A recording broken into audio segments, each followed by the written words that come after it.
You are listening to a True North Eager Beaver Media Podcast.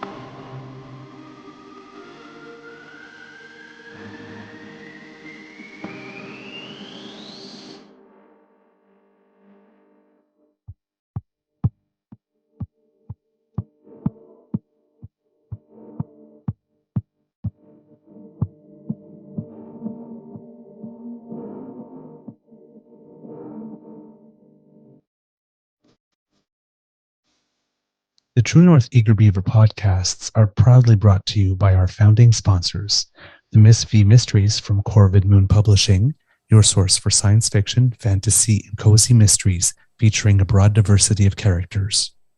CanadianTarot.com, your uniquely Canadian online eclectic tarot community and forum, and the Peppermaster, hot pepper sauces made from fresh farm ingredients to thrill your taste buds and expand your mind.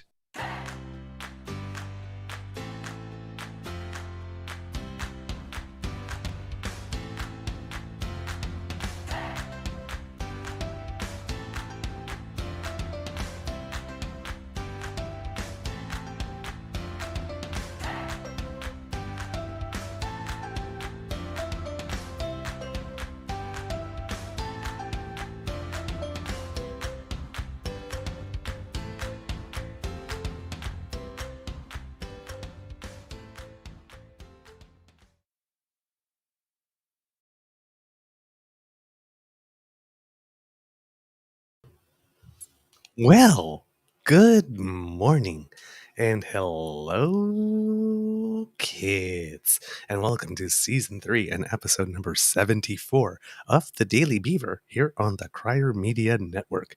Today, recording day is Friday, March 10th, 2023, already double digits in March. Where did the time go? Holy crap, this year's gone by so fast already. And it will be a bit cooler and windier day here at the Beaver Lodge. Yesterday it was like, last night was like 0, but we had that humidity and that wind, and it felt like it was like minus 30, even though it was just 0, and it was awful to be out. And but my beaver sweetie and I had a bonus date night, so everything was fine. I'm your host, the Eager Beaver, pronouns he, him, he, Mr. Beaver. Hey, I'm getting the thumbs up from Mr. Grizzly here.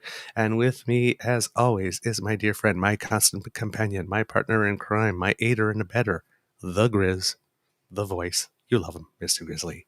Of course. A big thank you goes to our podcast's founding sponsors, the Peppermaster, the Miss V Mysteries from Corvid Moon Publishing, and CanadianTarot.com.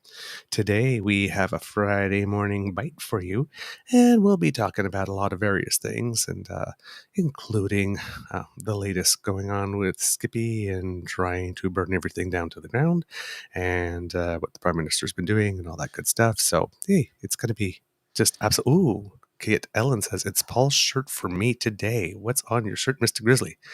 Vodka. Connecting people.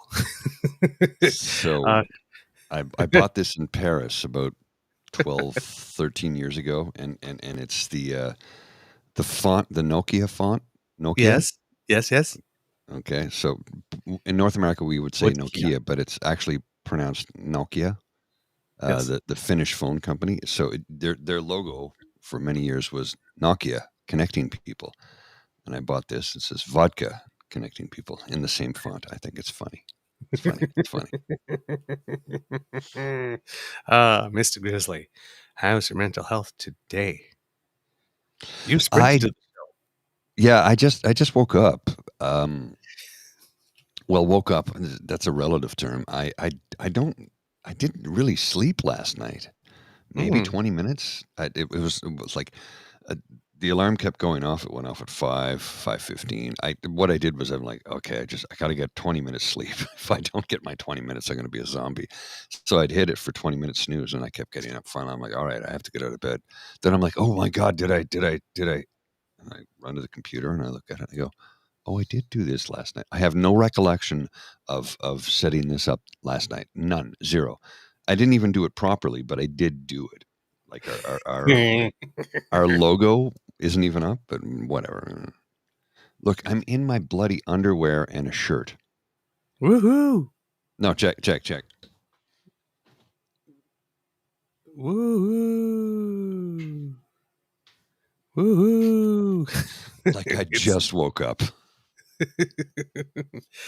I would say it's no pants on day for everybody here at the Beaver Lodge, but unfortunately, I woke up on my own at 5:20. Oh. Mm. Apparently, I got up. Where's your sweetie? Is he not there Oh, today? he's still in bed. Oh, Oh yeah, okay. he's still in bed. So you woke up on your own, not alone. There's a difference. Yes, I woke up all on my own, not Yeah. not all alone. Yes, I went to bed, and when I woke up, my sweetie wasn't there anymore. I don't know what happened. He just got body snatched. Now, 5:20, and then I went to the bathroom, and for some reason, got off the toilet at 6. Yeah, I do passed out. not know if I slept sitting up for about 25 minutes on the toilet this morning, or whether or not I was just in a fog. And Nice. but yeah, about 30 minutes disappeared. The greatest don't photo know I've where ever they taken in went. my life, the greatest photo I've ever taken is a photo of a buddy of mine. We were in Costa Rica for a wedding, and everybody's like, where did so and so go? I'm like, I don't know. We finally went back to our cabin, and there he was, uh, passed out on the toilet. But the best part was he was sitting there, and he had fallen forward, pants around his shorts around underwear around his ankles, just in his underwear around his ankles, and he was like literally 90 degrees asleep.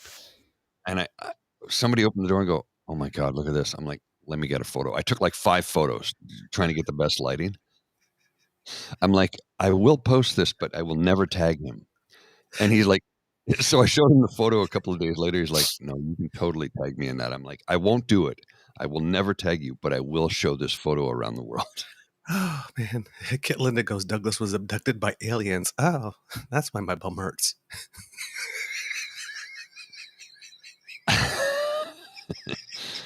You were probed, were you? I Uh, was, they didn't even buy me dinner first. I swear. aliens like to probe, right? You know what it is? They look at it and they go, "What's this thing? Let's just stick a probe up there and find out what it does." Because they're smart It enough to makes- figure out how to just get rid of the refuse without actually having an orifice to do it. It's just like, "One poop removal, please," and it's done. Can you imagine the lineup? I don't even want to think about it. I don't want to think You about are you are 2075th in line doing the happy dance, doing the pee pee dance and the poo poo dance. it. Oh God, please let me be next. All right, Look, and I guarantee you, every single person who's ever watched this show, those who are watching it right now, many have who've listened to a show. Everybody's shitting their pants at one point in time. That was a McLean and McLean bit from years ago. They walked out on stage and they go, "Hey, you ever shit your pants?" People are like, "What?" Everyone is shitting their pants. Everyone. There's not a person in this audience right now who hasn't shit in their pants. I highly recommend trying doing it on a city bus one day. I won't tell you how I know. I don't. You know what's worse? What's worse? In your own car. In your own car. Yes, I trusted a fart. I should not have. Let's just put it that way. You sharted, did you? You sharted? Yeah. Wow, this Oh man, conversation I has gotten rang really that bell. shitty. That bus could not stop fast enough. I did not want the smell to Let me get off! to Let me everybody off! else. Let me off! And I did not take the bus back home. I walked. Every time there was somebody on the same side as the street as me, I crossed the street to the other side. Yeah. So you got one of those ones where you're clenching your cheeks and you're sort of thrusting your pelvis forward to try and hold it in. We've all done that. Kids, if you're having your morning breakfast or morning cup, we're We so apologize. sorry. We're sorry. We did. There's a I certainly did.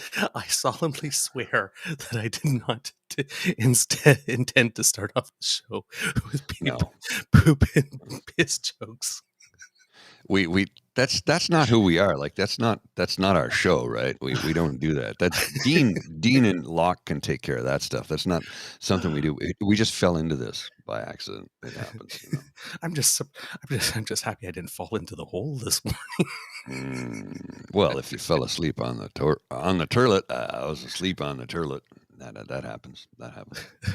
Oh my God, we're we're talking. Oh God, there's a how words are my life, right?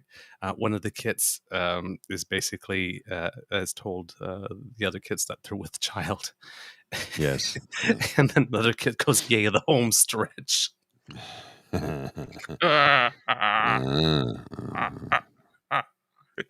I'm so sorry. Speaking of stretch, I've got a terrible mind. I've got a terrible mind.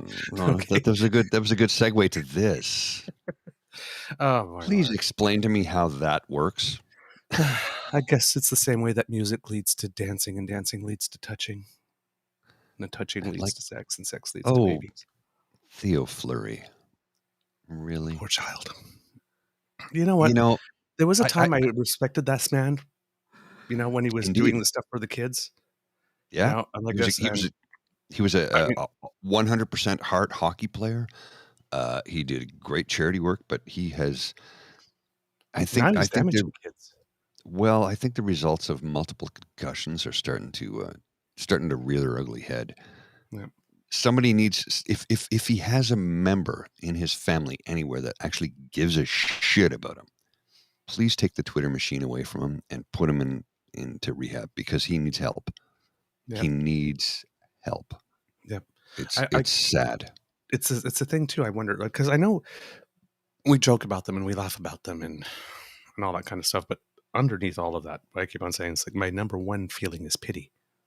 Oh yeah, it's pity because I keep on asking the question. I even sometimes ask it online: Is there nobody? You trimmed your beard. I did trim my beard several days ago, actually. Really? I didn't notice until today. It's because my hair is back. Oh, I put my hair back, done my nails. Baby, how you feeling? Feeling good as hell. Have I told you how much I love Lizzo? I adore her. She's a rock star. She's a whole lot of woman. That's all I'm going to say. Whole lot of woman. Yeah. Love that woman.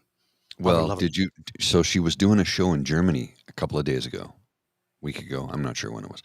And because she was in Germany, she said big, massive, huge shout out to the German people and did her version of Du hast by Rammstein. Oh, did she break out the flute? No, didn't break out the flute, but she was like, du hast mich, du hast mich. And the song was playing. I'm like, and of course, people in the audience were losing their minds. And I was like, yeah. Is that on YouTube anywhere? Yes, you can find it on the YouTube. That's where I saw it. I'm like, she did the song, but she didn't do the whole, like all the lyrics because, yes. But the fact that she played the hell out of it is like, oh, Lizzo. Mm-hmm.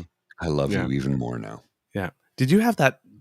Did you hear that thing a couple of months ago? I think she was invited to the White House and they gave her I think crystal flute or something. Yeah, it was a 200-year-old crystal flute, and she played the hell out of it because she is a classically trained flautist. Yes. I think she has her master's in music. Correct me if I'm wrong, but she's a classically trained flautist. Yeah, possibly. And of course, every stupid idiot white male in the United States of America lost their shit that a incredibly talented, classically trained black woman would dare play that flute. I'm like, oh, well, she put her lips on that flute. I was like, oh, scandal. Do you ever want to just reach through the screen and smack in human history? Yeah, I think it might be the first time in human. This is going to be. I'm sorry, I'm going there, kids. Might be the first time in human history that white men have had an issue with a woman putting her lips on a flute.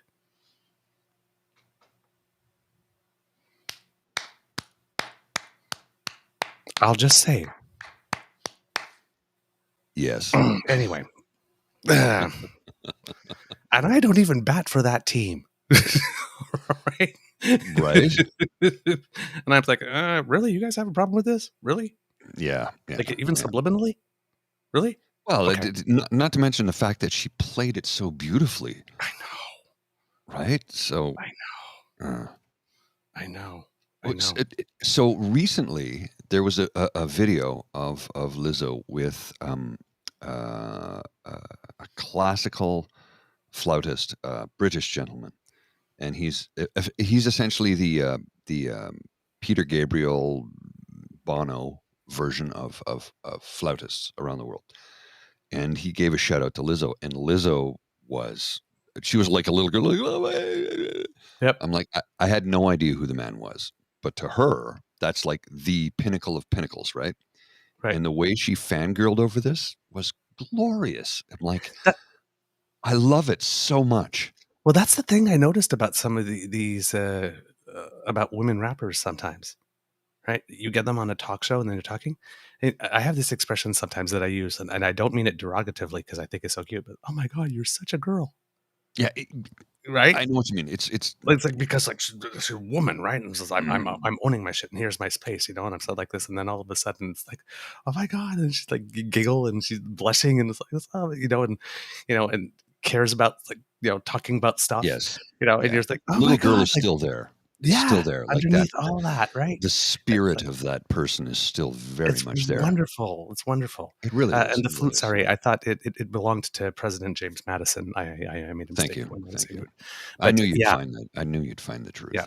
truth. From what I can tell, no masters. It seems that she actually was living out of her car after her father died Oh. when she was Oh, 21. damn. And she was trying to break into the music industry, and she dropped out of college, moved to Minneapolis in 2011. Okay, I do know that she was classically trained, though, correct? I would assume so. Yes, she was a classically trained flautist by Claudia Momim for 8 years, Thank you. from the I age of knew 10 I until knew she I knew she graduated had high that. school. Yeah. Yeah. I didn't know she was So, living out of her car, though, but holy wow. yeah. Wow. Yeah. So, dad died. Stuff took a turn, living out of her car. See, Clawed out. there's one more reason to admire her.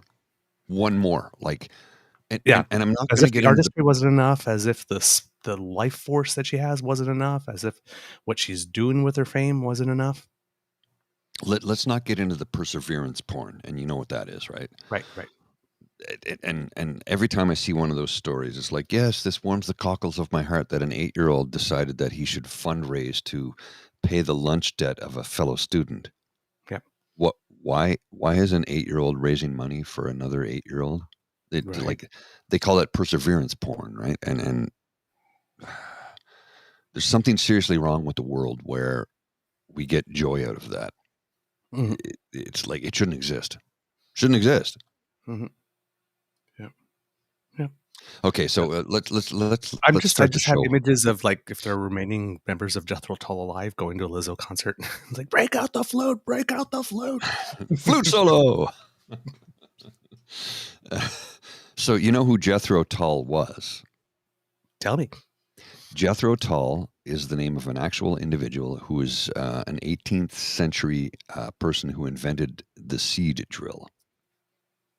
The what? Seed drill. Drill Like into for the planting ground seeds? to plant seeds. Yes, Oh, okay. that's who Jethro Tull was. There you Yeah, go. yeah, yeah. Random musical songs and stories, dude. There you go. It This is the wasn't guy even to ask. wasn't even a segue to my other show, but here Hey, you are. well, since we're Yeah. doing it, let's plug it.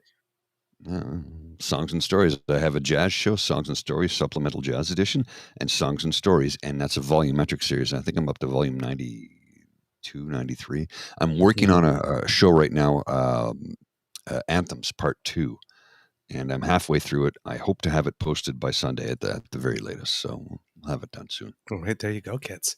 You come here for your politics, come here for your jazz education, come here for your music education, come here for some poop jokes. We got you covered.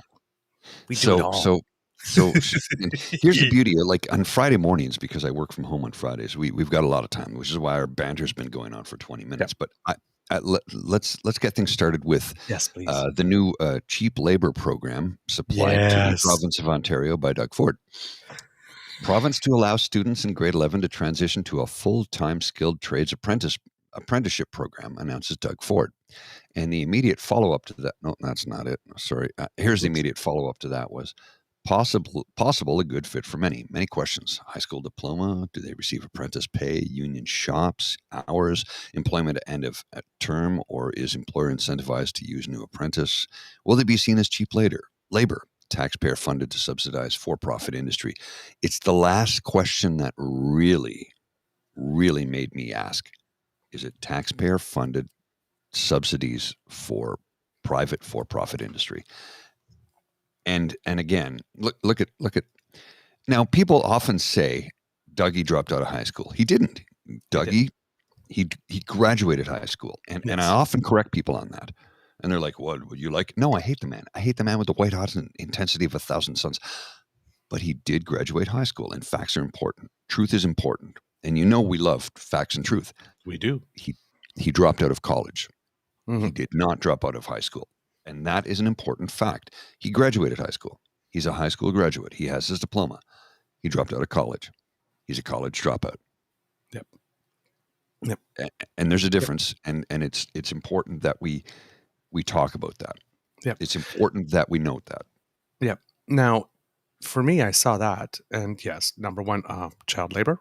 One, like, how do we, right? Because, I mean, conservatives are all about how do we slowly, piece by piece, remove incrementally. Funnel.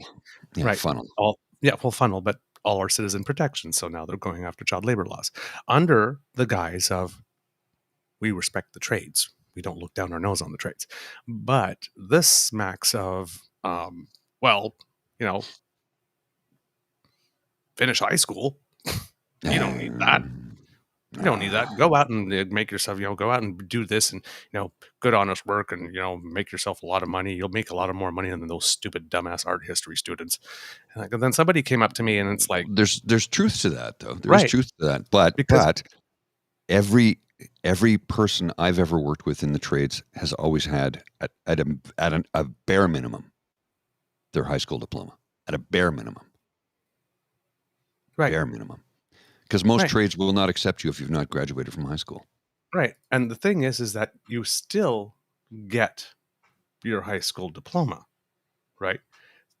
And I was making this comment, says, well, what did you not understand? You can still get your high school diploma. Yeah, I understand they still get their high school diploma. Yes. But what, up until now, have we all determined is vital and essential that every citizen know in grade 12? Up until this was announced, now what do they no longer need to know? Because they're not studying the stuff that they used to study in grade 12. They're going to be replacing it with this. So what do they no longer need to know? What part of high school that exists now do they now no longer need to finish in order to be funneled towards that industry? Now, I'm not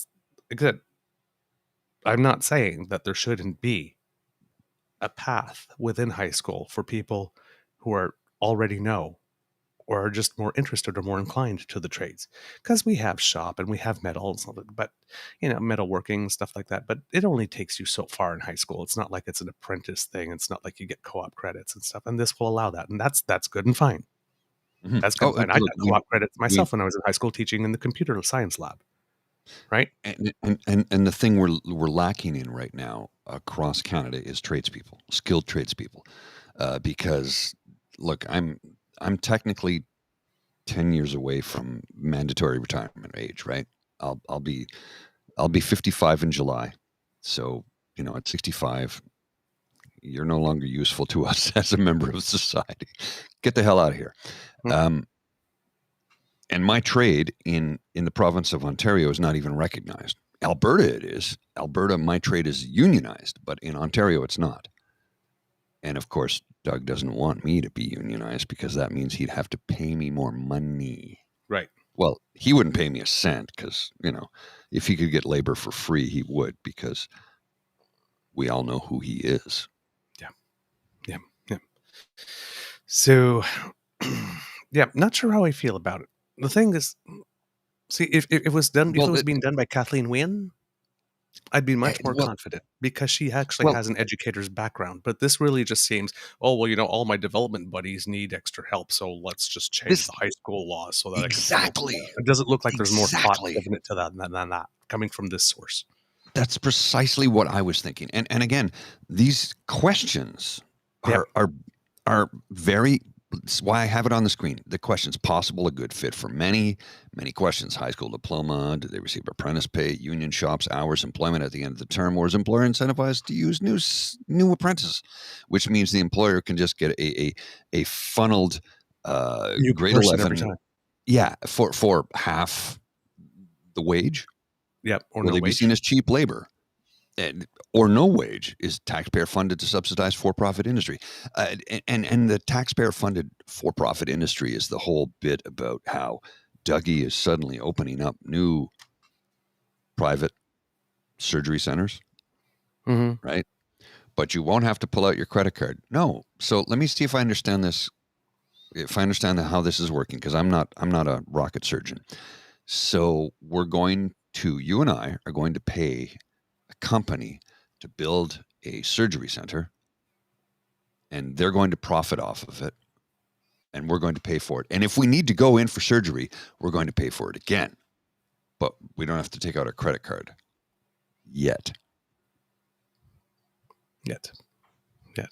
Well, you don't have to take, as we were mentioning, right? There's so many questions, devils in the details. You don't have to take out your credit card for the surgery.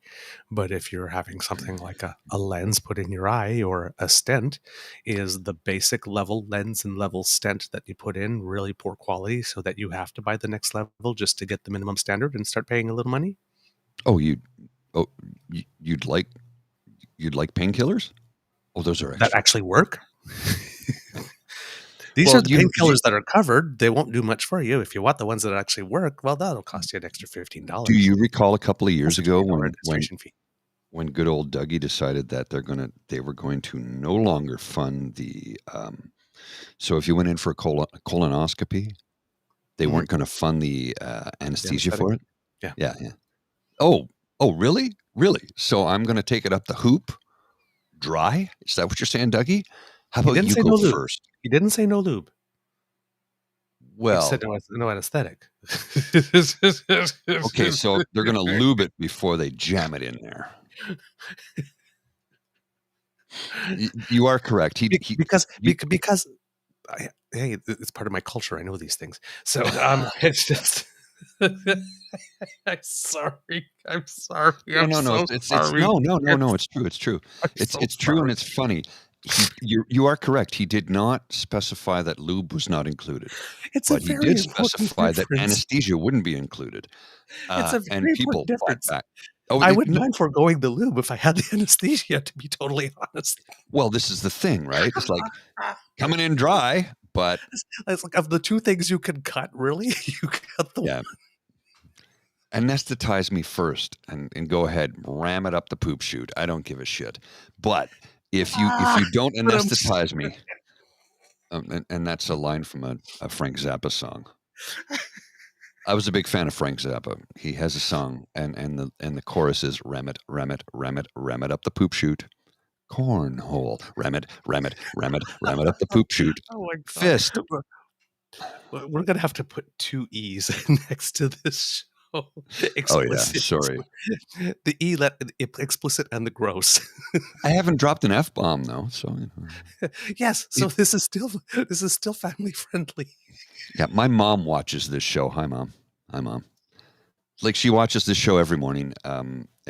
So we were talking the other day, and I love my parents. I'm very lucky to have both my parents still very much alive, very much here, very present in this world.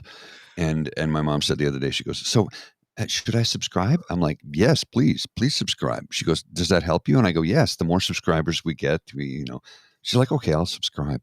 I'm like, "Do you watch the show?" She goes, "I watch it every morning." I'm like, "I'm gonna have to start self-censoring." Because look, and Hi, every Mr. now and then Grizzly's I'll mom. We're every now so and then I'll sorry. drop an F-bomb. I'll drop an F-bomb, and my mom isn't pleased at that. But she has said to me, they've always been appropriately timed and fitting for the moment, Mhm. right? But Right. there are certain avenues we will not go down on this show because Oh, no. they're not necessary. Well, They're not we have a necessary. minimum of self-respect. Yes. And I'm very lucky again to have both parents very much alive and present in my life. Yeah. I love them both dearly, and they have helped me through some really tough times. I'm getting emotional here. I Yeah. don't know Well, if you the can way you see it. speak about them, it's like, Well, it's because they're two of the most special human beings. I gotta bow it for a sec. okay, there you go. There you go, kids. Yes. So, Mr. Grizzly's mom, if you're watching, we are so sorry. Mr. Grizzly's dad, thank you for being a good guy. We're also very sorry. We are bad influences. As Kit Linda says, we've been hanging around Dean and Locke too long. We have indeed. We have indeed. And yes, Kit Ellen, I miss my parents. I miss mine too. I miss mine too. It was really weird when my father passed away, because even though we weren't particularly close, my mom had passed away first, and there was like just this finality that comes with knowing that both your parents have passed on and you truly are on your own now. So yeah, it's a bit weird feeling. So yeah, I understand you, Kit Ellen. I miss my parents too, very very much. All right. Since we've been spending the last nearly 40 minutes not talking about much anything political except for that little moment we had talking about Doug Ford's attempt to make child labor, or to normalize child labor, potentially, like I said, in some hands, I would like this idea. I still like the idea, but in his hands, I don't trust him. So that's pretty much where I am. I'm falling on this one. Um, oh, there you are. So Terribly nice. sorry about that. I needed a moment to compose No, myself. I no, haven't no, slept. no need to be Haven't. sorry. You had a No, human well, moment.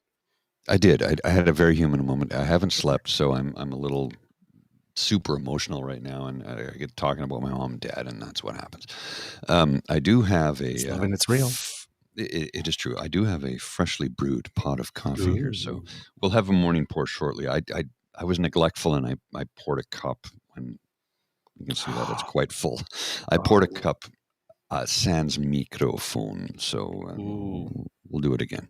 There shall be severe punishment extracted for that. The kids Um, demand 3 pints of Guinness is the punishment. 3 pints of Guinness. 3 pints of Guinness and a video camera. Okay, so let's start.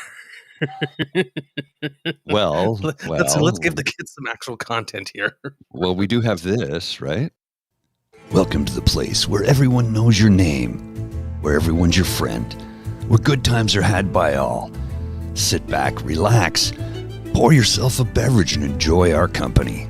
I know we'll certainly enjoy yours. Welcome to the True North Eager Beaver Pubcast. Once a month, we gather at the Lieutenant's Pump at 361 Elgin Street in downtown Ottawa, Canada's capital city, bringing you joy and happiness all day long.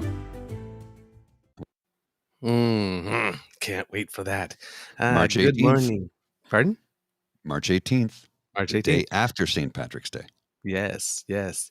Good morning, Kit Pete. Lovely to see you today from down under.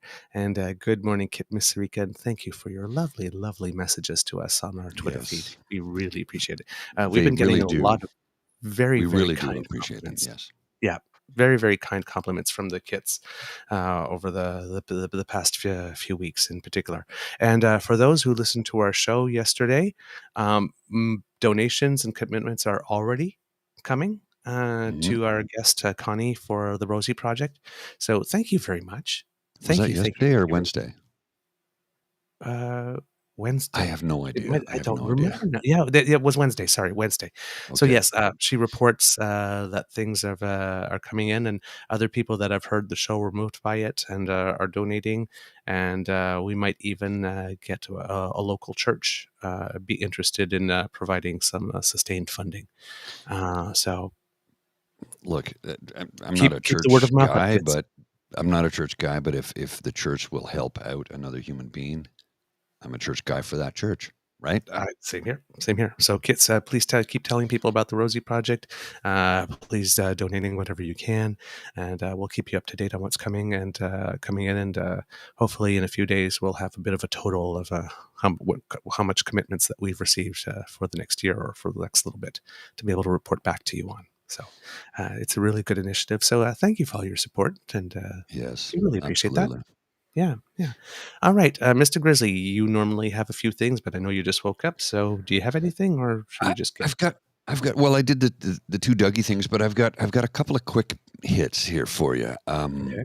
I'm trying to figure out which one I should go with first, and let's see. I've said this before, and I posted the graphic before, but I like this one the best. Okay. This is Mike Tyson. Social media made y'all way too comfortable with disrespecting people and not getting punched in the face for it. Mm-hmm. Very true, right? Very true. Here's another one. So, because we just spoke about religion, I'm going to post this. This is from the what do they call it? The prosperity doctrine. Prosperity. Okay. Yes. Prosperity Jesse. gospel. Yeah, thank you. Jesse Duplantis is worth many millions after fleecing his flock for decades. Pastor says Jesus hasn't returned because people haven't donated enough cash. Oh, that's very convenient. Now that is you know what? That's Yeah. grift. That's grift. A level. You know what? Grift. I disrespect the motives, but wow, you put some thought into that. Well, if you're going to grift, and did I show you this? That's totally self-sustaining grift. Oh my goodness gracious! Right? You can only stop giving money once Jesus has determined that it's enough, and He'll determine it's enough by having come back. That's a beautiful little self-contained unit there. Somebody put some thought into that. I don't know. Did I post this one already? I'll just pull it up. And I don't even know what to say about this. Just read it. I don't want to read this one because, well, for reasons. Okay. But if you read this, okay. Well, I'm going to read this. Please. Okay. I'm not sure exactly who is supposed to be talking when and where. This is a guy talking to a woman. Okay. No, sorry. No, so it's like a back and forth between a male and a female, and we'll leave it at that. Vaginas are able to stretch wide enough to give birth to a fucking baby and then return to its original size. But of course, being penetrated by that grass blade you call a penis is what's going to make it loose. In quotation marks. Yes. And the male response that's the best part. The male response.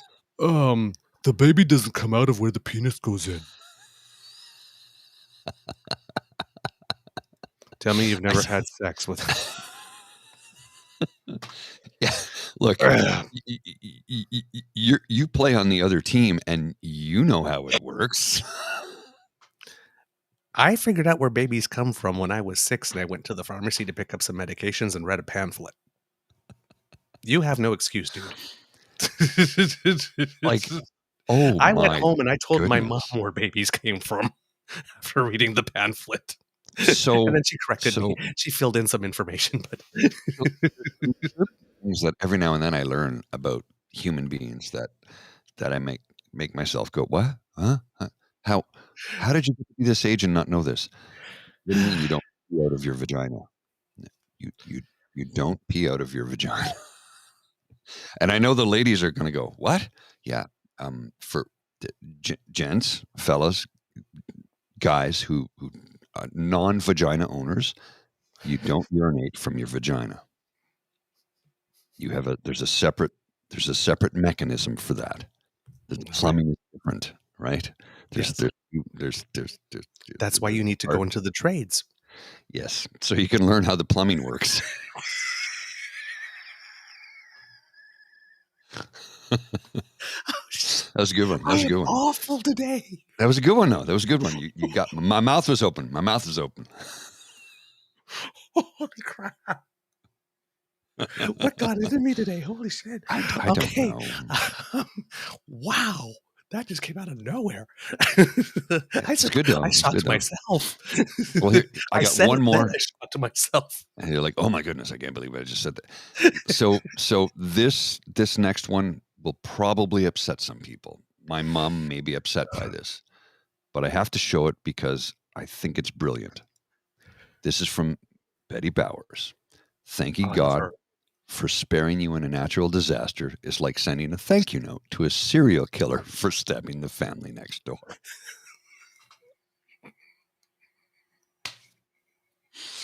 It's, well, I mean, Betty Bowers. Oh, she's amazing. A couple of years ago, I was watching news, and I don't know which news station, and this was a YouTube, one of those news clips of the day, one of those things on YouTube, and they showed a woman being interviewed by a news person in a trailer park somewhere. And she's like, oh, well, this happened and this happened. And I jumped in and the tornado hit and it took the trailer next to me and the trailer next to them, but it didn't touch us at all. And the news reporters were like, oh, thank God for that. And she looked at him, she goes, I don't pray to some man in the sky. I'm an atheist. I don't thank anybody. I was lucky I didn't get hit. I'm like, ooh. And the reporter was like, back to the studio. Didn't know how to respond. And I'm not telling you what to think or believe. I'm not suggesting anything. Nope. I'm just telling you a story. Mm-hmm. Oh yes. So we're losing Kit Pete. He's going to bed. Says the ghost wants to spoon. Oh yeah, he's staying in a hotel with a ghost, and yes, and the ghost wants to spoon. Well, give some spooning love from your Uncle Paul. Yeah, there you go. Rest well, my friend. Sleep well, pleasant dreams. It's great. Linda's right here. Good morning to kids, and we get to say good night to kids on our morning show. Well, it's because he's on the other side of the world, right? We are international. Very cosmopolitan, very chic. I'm gonna off air. I'm gonna run something by you that I have an idea for another branch off. I saw that. You saw that, eh? I saw that on Twitter. I went, ooh. I have an idea. I want to discuss it with you. I think it could be cool. We'll leave it at that. Saucy goes, does the goat enjoy pottery as well? Okay. Clearly, we're not having a usual Friday show. Well, that's we just being silly. All right. That's Patrick Swayze, right? Yes, exactly. There was a man. Anyway, May he rest in peace. I like men with big legs who can dance. What can I say? All right. I have a type. All right. Some things. But does your type wear this? Oh, you are not going to let me get to the show today, are you? I haven't slept. I'm punch drunk at the moment, so we should probably do that. Holy crap! I just realized the time. I got to log into my work computer. I know. That's what I keep on. You start the show. I'm gonna start working. I'm trying to gracefully segue, but the kids and you keep on pushing my naughty button. I gotta go earn some money here. Linda says we're off the rails and we're riding it to the end. Whoa! We're gonna finish the show by going. We're gonna finish the show by going streaking if this continues. I tell you. All right, we're going streaking. And to the kits who made some wonderful comments about my hair, thank you. Well, it is nice hair. So yes, Pantene. If you are watching, commercials. Just saying. Okay. Now let's get to it. Please. For real now. I'm starting. Oh man. Okay. Skippy. Oh my goodness. Skippy. Okay. So things have been happening on that. I don't know how you would call it. What's going on? I don't know. I wish there was like one word we can use to say what it is that Pierre Poliver is kind of doing at the moment, but uh, it's just wrong in every single way. Um, he's burning it all down to the ground, and he doesn't really care. So he's gone from stating in the first few days that this was all a type of plot in which the prime minister was somehow directly involved or somehow had direct knowledge and could have stopped because he had all the knowledge necessary in order to be able to know everything that was going on and to stop it, but chose not to because it was benefiting him. So that they're in on it. And now they're talking about money and stuff like that. So, again, you know, he's getting money or somehow making sure some of that money is getting back to him is probably the implication somehow, when he's mentioning all the stuff about the Trudeau Foundation donations and all that type of stuff. And the Trudeau Foundation did report that it had returned $200,000 in donations that it suspected has come from the People's Republic of China, which then caused people to lose their minds. And it's like, well, what do you want to do if an organization that was until now unaware of some of the source of the money and then realize that the source of the money is tainted and then returns it? What else do you want them to do? I mean, there's not much more. So it's like, so you recognize it, but yeah, that's why we're returning it. Duh.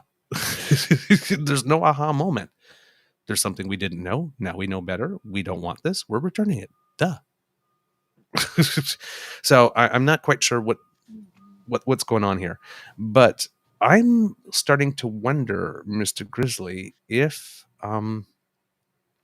there's a little bit of because the prime minister is a boxer. A little bit of rope-a-dope, maybe. That's you got exactly where I was going, Mr. Grizzly. If you would put this up. Happy to.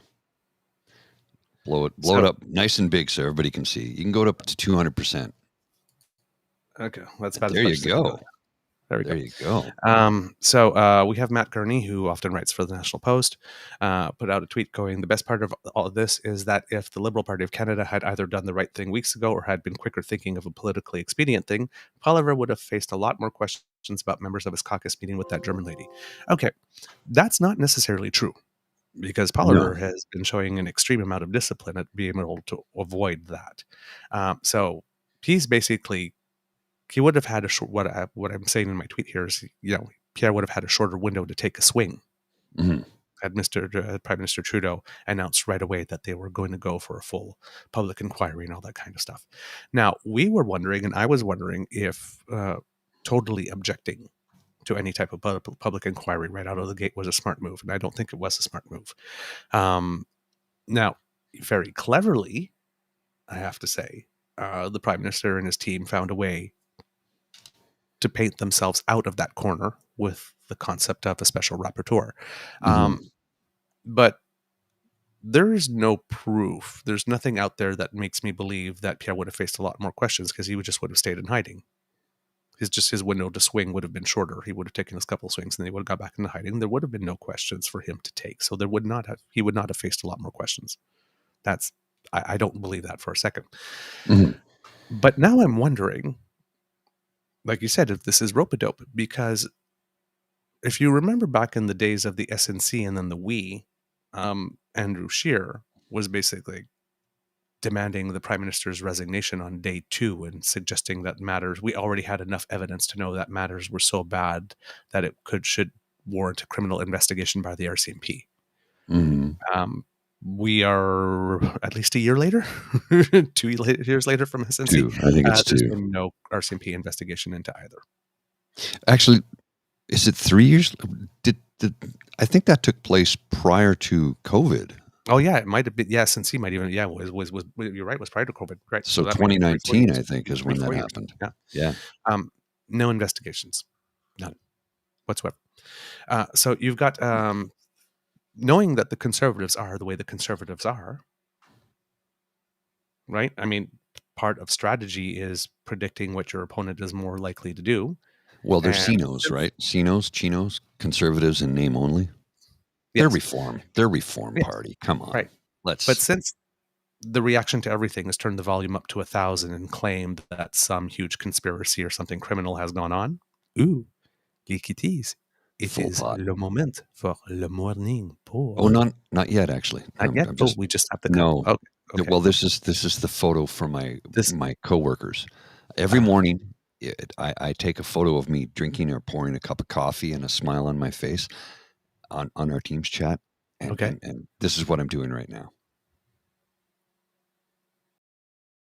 So it's just sort of a thing I do. I started doing it like, I don't know, 8 months ago, and one of my colleagues was like, one of my bosses said, you have to do that every day from here on out. I'm like, okay. So every day I take a photo. It's like a greeting at work.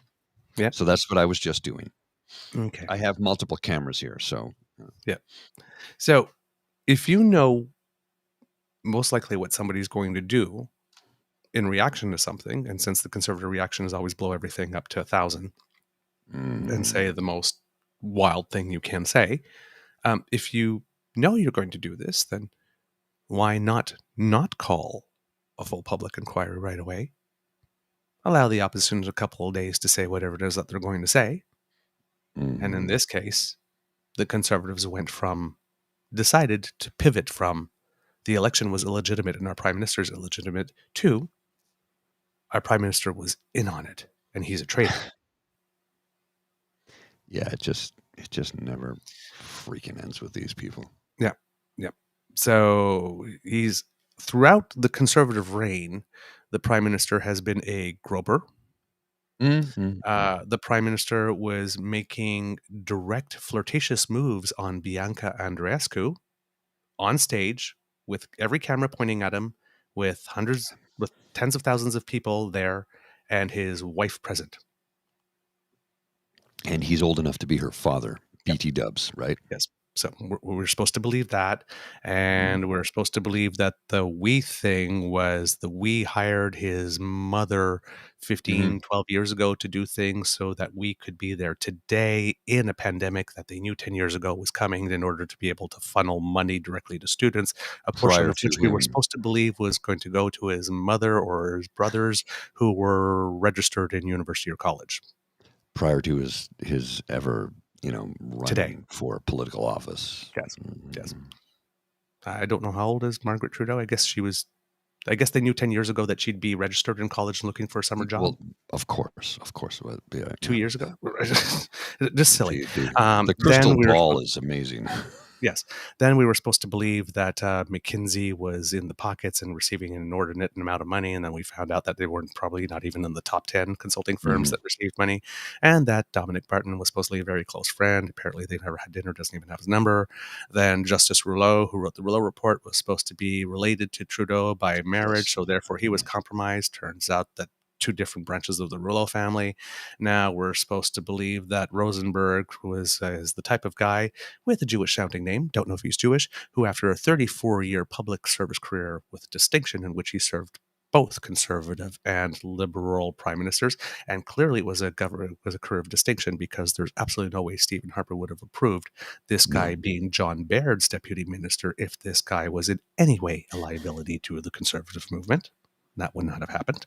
But this guy apparently also was, after a 34-year career, he worked 4 years for the Pierre Elliott Trudeau Foundation. Therefore, he's in the bag and compromised and bought and owned. Just another Jewish guy for sale, willing to compromise himself to write a report to whitewash a Trudeau.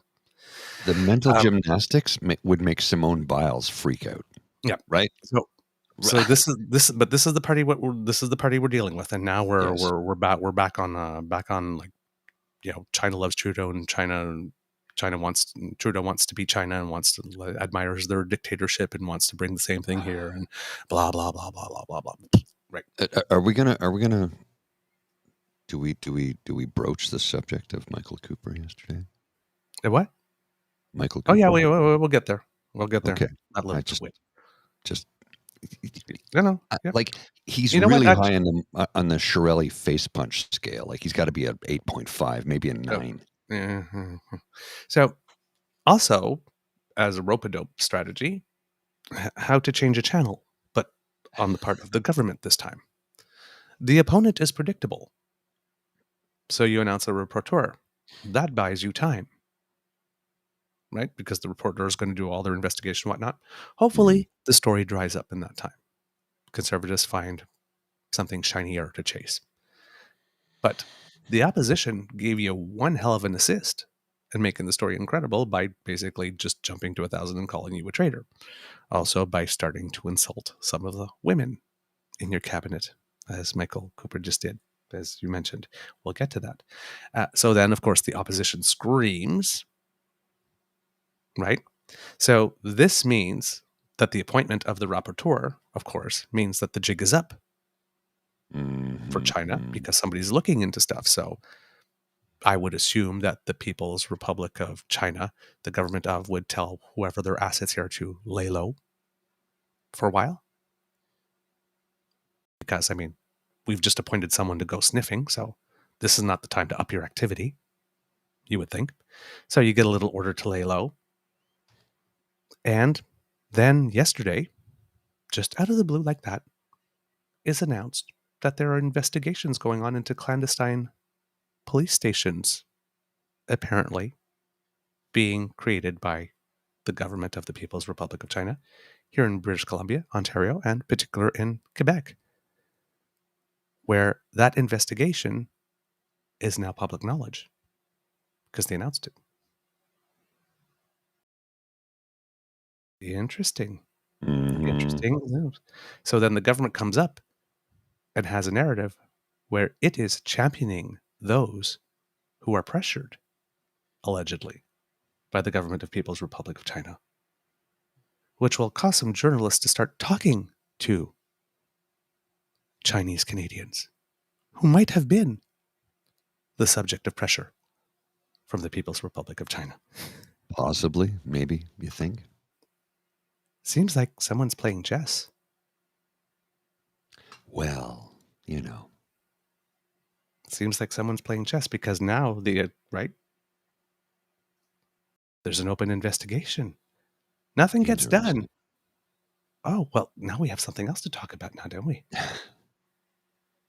Clever, clever, clever, clever, clever. Announcing the rapporteur automatically forces the police to come out and announce the investigations because now whoever they're observing dries up. So, because the spotlight's on and everybody's they're playing the long game here, right? The Reform Party is playing the long game. Thankfully for us. No, the Liberals are playing the long game on this one. Well, hang on. I'm going somewhere with this, though. Thankfully for us, the members of the PBCC are not nearly as smart as they'd like to think they are. Mm-hmm. Right? Because even though they're trying to play the long game, they put people like Michael Cooper into positions of power, or Sam Oosteroff, or who's that other idiot out in Alberta who I don't think he's ever looked at a woman in real life, but apparently he's married. Okay. I can't remember his name. He's even dweebier and has less personality than Michael Cooper. That's a stretch. Okay, so I'm thinking of Tom Kmiec or something like that. Don't know how to spell his last name. Kmiec or MC Homo Milk. This guy's MC Homo Milk, and I think he's like 25 years old, but he looks like he's in his late 40s. Yeah, there's a look. Yeah. Well, hatred will age a person rapidly. Mm-hmm. Mm-hmm. Come on, I'm going to be 55. Look at the wrinkles in my skin. Yeah. Actually, I have a lot of them. Who's kidding you? I love a lot of them too, but that's because I worry. They're called worry lines. That's what I'm going with. It's because you're concerned for your fellow man and woman and person. Often in deep thought. And they and them. This is my love. Well, that's not a joke. That's my sincere. Klingon forehead is my love. That is sincere coming from Mr. Beaver. He literally does love everybody, and he wants everybody to be, have a good life, have a happiness, have joy, have the positive optimism that he's wired for. And again, knowing your background, the fact that you are as positive as you are is still mind-numbing to me. Hey, one world, one love, love all. It's that simple. It's that simple. Doesn't have to be It's more not rocket complicated than that. surgery. It's not rocket surgery, right? No, doesn't have to be more complicated than that. Hey. So yeah, Michael Cooper, eh? Let's find that little clip. Where is he? Where is that little bugger? I had it all lined up. Got a good message here from course. Elaine. I just put up on the screen. I don't know if you can see that or not, Mr. Beaver. But Okay. Elaine, who is we know Elaine's been going through some health issues. She's really cutting her smoking out to almost nothing. It's like awesome. Like we're so Right. happy for you, Elaine. That you know that A, you're still with us, and B, that you're getting better every day, and C, that the smoking will soon be no longer a part of your life. Which means a couple of things. Your health will improve. Also, though, your bank account will too. Right? I don't know. What's a pack of cigarettes today? $25? Mhm. Now, I say that in jest, like, what's a cup of coffee? $50? That's a line from How I Met Your Mother. But I have no idea what a pack of cigarettes costs. Not a clue. I do remember friends of mine said, when cigarettes go to $1, I'm quitting. They still smoke. Which means, how are they still alive?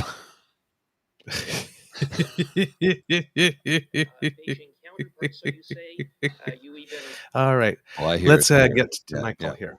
That's him. Okay, you want to get her ready to roll? Yeah, okay. I'll pull Yeah, it up. I'm ready to roll. Just hold on. I'll just get the volume Yeah, fixed. turn it way up. Maximum volume, sir. There you go. And look at All right, now look at this guy's eyes, his body language. He doesn't look. This does not look like it's natural. Okay, just no. Minister Jolie, you've talked tough. You've talked tough with your Beijing counterpart. So you say you even stared into his eyes. I'm sure he was very intimidated. And now we learned today, or yesterday in the Globe and Mail, very conveniently, that a visa was denied of a diplomat who wanted to work at the Canadian Beijing embassy. One visa, is that I have a point of order in regards to the conduct of Mr. Cooper and his comments. I think any woman sitting around this room, I'm sure men can appreciate it and understand it too. The constant demeaning nature that only occurs to our female minister that appeared today. Yesterday, it was another member of our team asking a question in QP, and a Conservative member said she deserved a participation medal. Today, it was a question of whether this minister is tough enough. Every single day, we sit in this house as women, and we hear these, they're called microaggressions, but they don't feel very micro, to continuously be undermined. And I think he owes this committee and the minister in particular an apology. And I am really sick and tired of sitting in here having to listen to it. I am sick and tired of Canadians having to see it. And I'm really sick and tired of the Conservatives just not getting it. Mrs. Romanado? Thank you very much, Madam Chair. And I, too, am really disappointed. I want to know if that member opposite, when then Prime Minister Stephen Harper confronted Vladimir Putin and said, get out of Ukraine, did that member opposite say, was he tough enough? That was completely unacceptable. Unacceptable behavior for every woman that has ever taken her place in this House. And I demand an apology under Standing Order 18. she is not having it. And Jennifer O'Connell, this is like she's kick ass. She is totally kick-ass. So, BT Dubs, that room we just saw. Hi, I built that. There you go. All the tech in that room, all that's me. Thank you. Along with a team of other people. It wasn't me solo. My goodness gracious. But yeah, I built that room. Okay. Now, number one, Michael Cooper, right? You looked in his eyes. I'm sure he was very intimidated. I bet he was way the fuck more intimidated than if he were looking into yours. I guarantee you, if Melanie Joly was in front of him, he would have lost teeth, because Melanie does not put up with bullshit. Look, remember about a year ago, this time last year, when they were at the was it the World Economic Forum or something? They were That somewhere in journalist? Europe. Yep, a journalist who I used to have respect for, and all the respect went out the window when that journalist said, "Is this just an adventure by the on the taxpayer's dime?" And that journalist works for the CBC. What? Pardon? Like what? I don't. Huh? Is this just an excursion on the taxpayer's dime where we? And it was the deputy PM, Christian Freeland, who thankfully stepped in front of Minister Joly, because Minister Joly, you could see she was ready to drop this guy with a left hook. And Yep. the DPM, the Deputy Prime Minister, Christian Freeland, stepped in and was very diplomatic in the response. But you could see that Melanie Joly, Minister Joly, was ready to punch this guy right in the face. And I would have loved, absolutely adored to see Minister Joly confront Michael Cooper in a pub. Yeah. Because you know damn well she'd drop him with a left hook. Oh, indeed. I'm looking all over for the clip. I can only find the long one of like 23 minutes, but not the actual like very short clip, because I know what you want. It would be worth showing again. The eye roll. Mm-hmm. I remember the eye roll was freaking epic. They flattened him. Oh yeah, they flattened him. So yeah, ooh man. So that was not very good. So basically, they are embarrassing themselves left, right, and center. Just totally embarrassing themselves. I do not know what they think that they're going to gain from it. I don't know what they think. I mean, I know that they're raising tons of money off it at the moment, but in the long run, I mean, how do you level accusations that the prime minister is a traitor? How do you start questioning the loyalty to Canada of certain citizens and expect that that's not going to come back again in a campaign or an election ad or something? Well, I think Rhiannon's saucy sea, which is that I just posted on screen, is very apt. We need to be wary of the constant attacks on CBC. It's targeted because that is one of the only news agencies in Canada not beholden to American money, and this is true.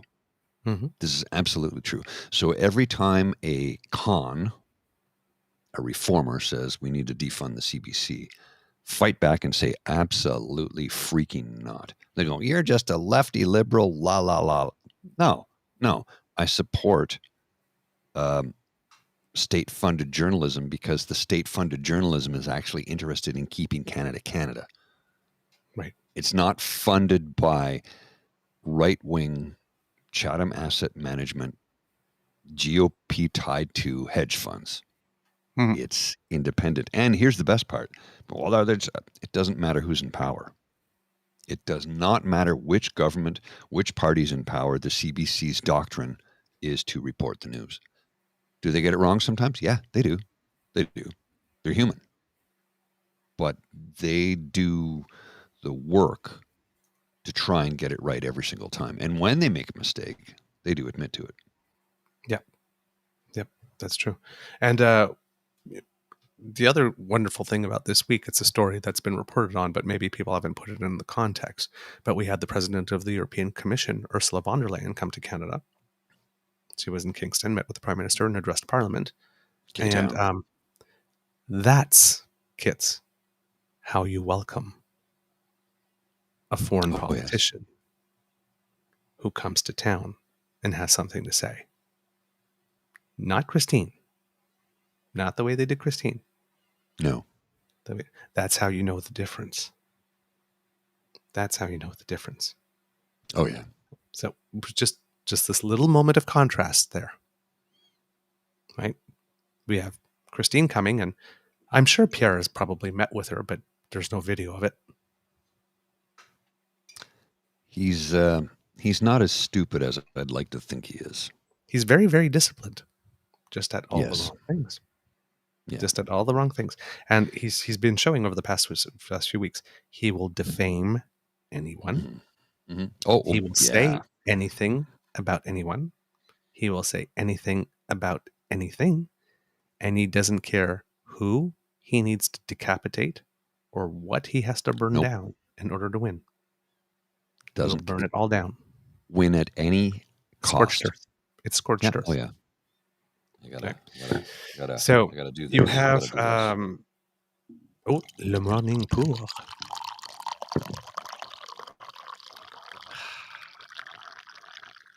Que c'est joli. Oh my goodness, it smells so good. There you go. There you go, kids. I mean, look, I know people who Bringing don't enough for the drink. whole class, Mr. Atkinson? Of course I did. There's a full pot there. I know many people who do not drink coffee, you being one of those people. I've yet to meet somebody who dislikes the smell of a fresh brewed pot of coffee. Love the smell. Right? I cannot understand how something that smells so good tastes so horrible. Well, I drink my whiskey neat and my disconnect. coffee black, whiskey neat, and Guinness. I mean, so I am. Black and bitter, just like my soul. And yet, you're still a lovable curmudgeon. Somehow. I don't know. I don't know where that comes from.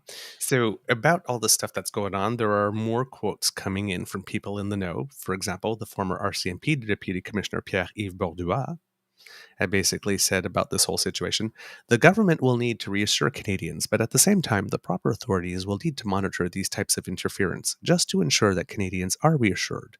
But also, Canadians need to understand and be educated on the type of work that needs to be done, because these are long, protracted types of investigations and with not an easy solution to actually satisfy the judicial process, if need be, to bring in front of our Canadian justice certain individuals that might have interfered with our electoral process.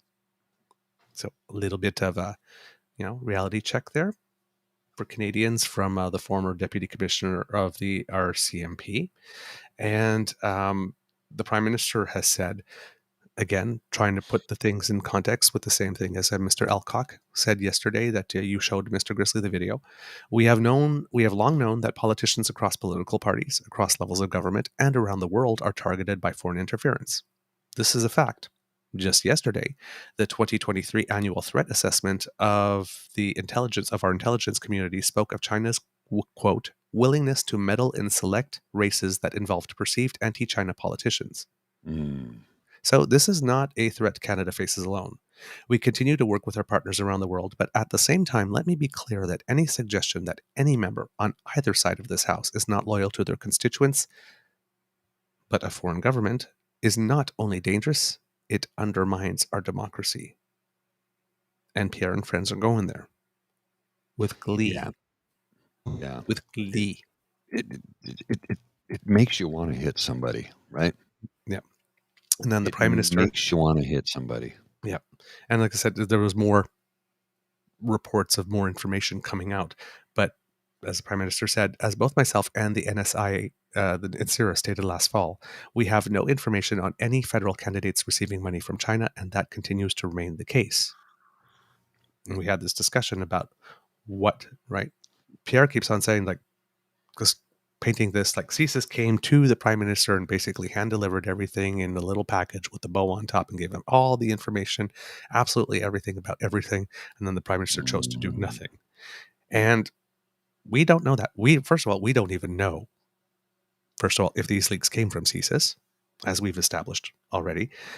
And if CSIS presented the information, nobody, except for people who have seen that documentation, which includes the members of Parliament who are on the NSICOP, which means there are conservative members of Parliament who have all the information that's allegedly being reported on. That's alleged in what's being reported on, I should say, and have seen the unredacted versions and are saying this, regardless of what is said in those documents.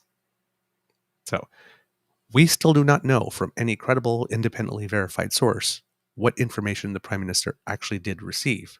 Was the information specific to the point of your party personally has candidates in this personal election in these 10 specific ridings, and these candidates are named so-and-so that are receiving money.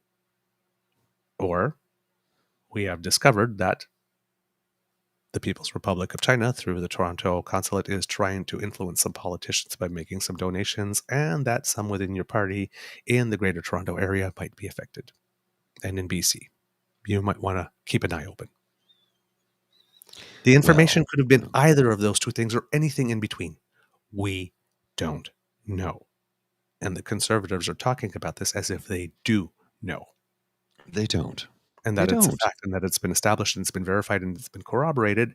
And as we mentioned before, intelligence are not facts. There are bits of information to which people assign value, which then need to be verified, matched with others, corroborated, see if they fit. Right? And Exactly. we just had an entire situation, if you remember what just had, the entire situation with Maher Arar, for example, somebody pointed out, was all based on intelligence.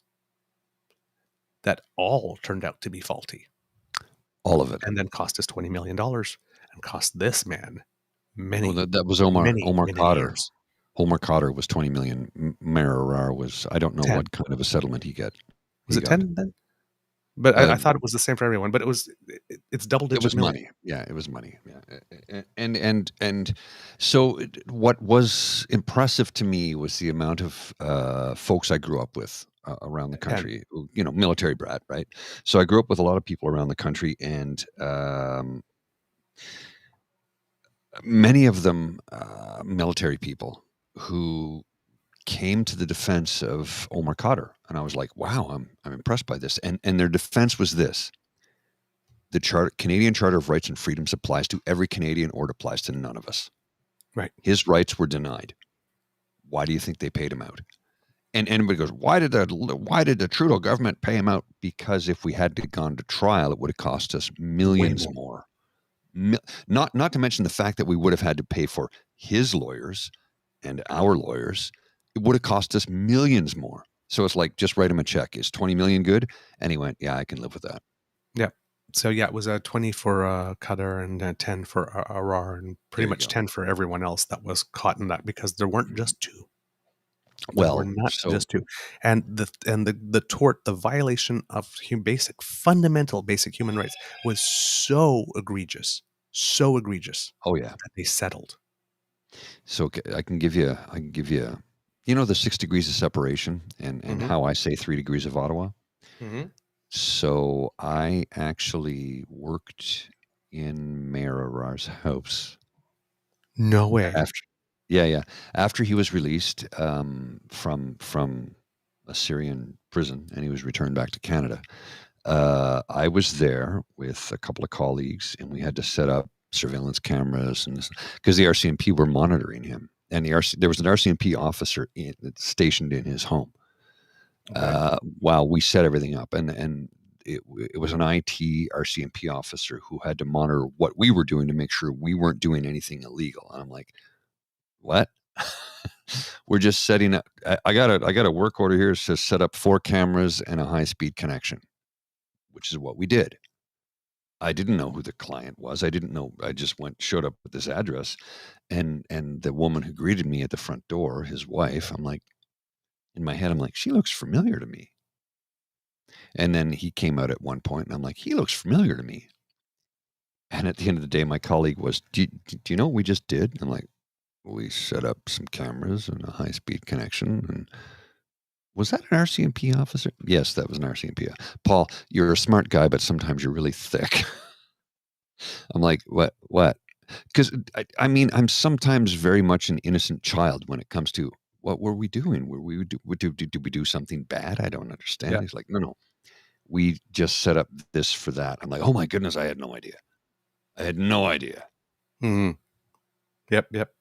The kids are asking, is Mr. Beaver a tea drinker? Yes. But my preference is hot chocolate.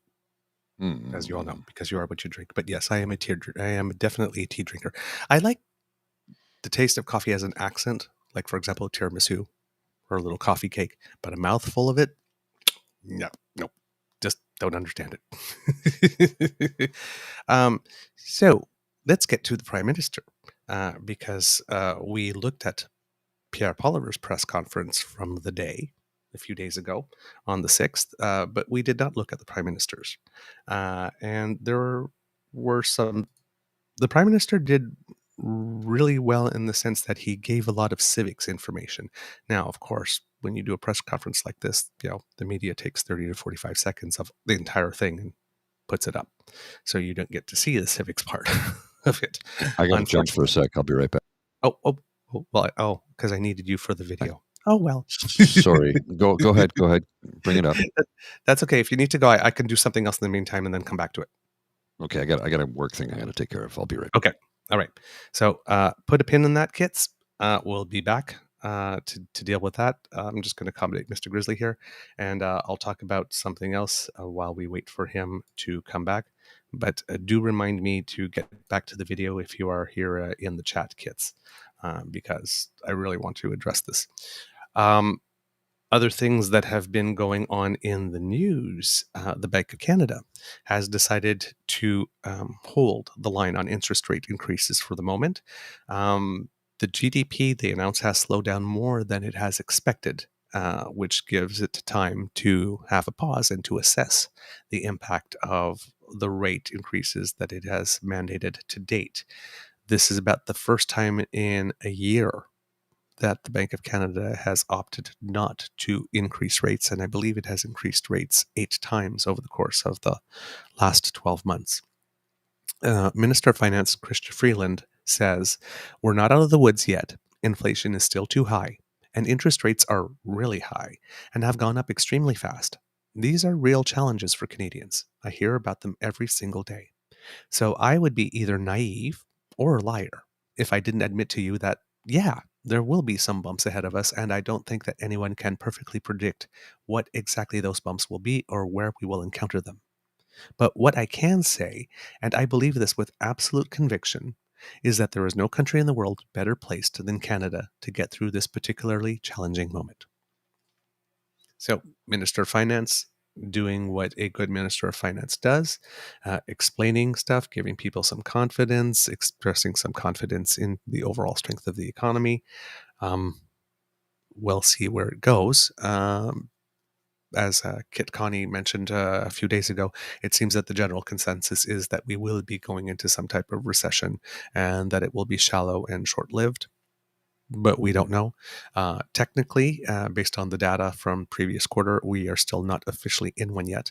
GDP growth was at 0.1% for December, and I believe 0% for January or February. So, I mean, it's pretty stagnant. There's not a lot of growth, but just to say that we haven't had a first negative quarter, and technically a recession is defined as 2 consecutive quarters of negative growth.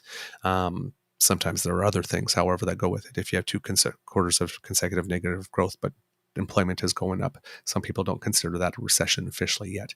So there's usually a couple of other things, but your main number one trigger seems to be the standard is 2 consecutive quarters of negative growth. And we have not had that yet, although month to month data is showing very, very, very sharp slowing down of the GDP in the nation.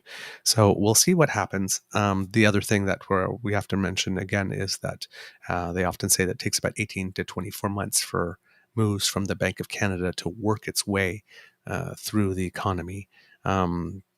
We're at about 1 year now, I believe, from the first rate hike. I think the first ones took place in March of last year. So they're starting to work their way through the system. And another way you're going to see these working through the system over time is when it comes to mortgage renewals, because there are a lot of people that are still on their mortgage agreements inflationary rise, and that will be going in to renegotiate their mortgages for the next term.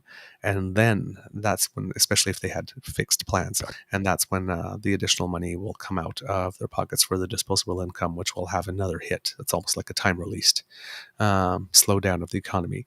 So given what's going on right now, that the GDP has slowed down a little faster than expected, the Bank of Canada is taking this moment to have a pause and see what the impact is.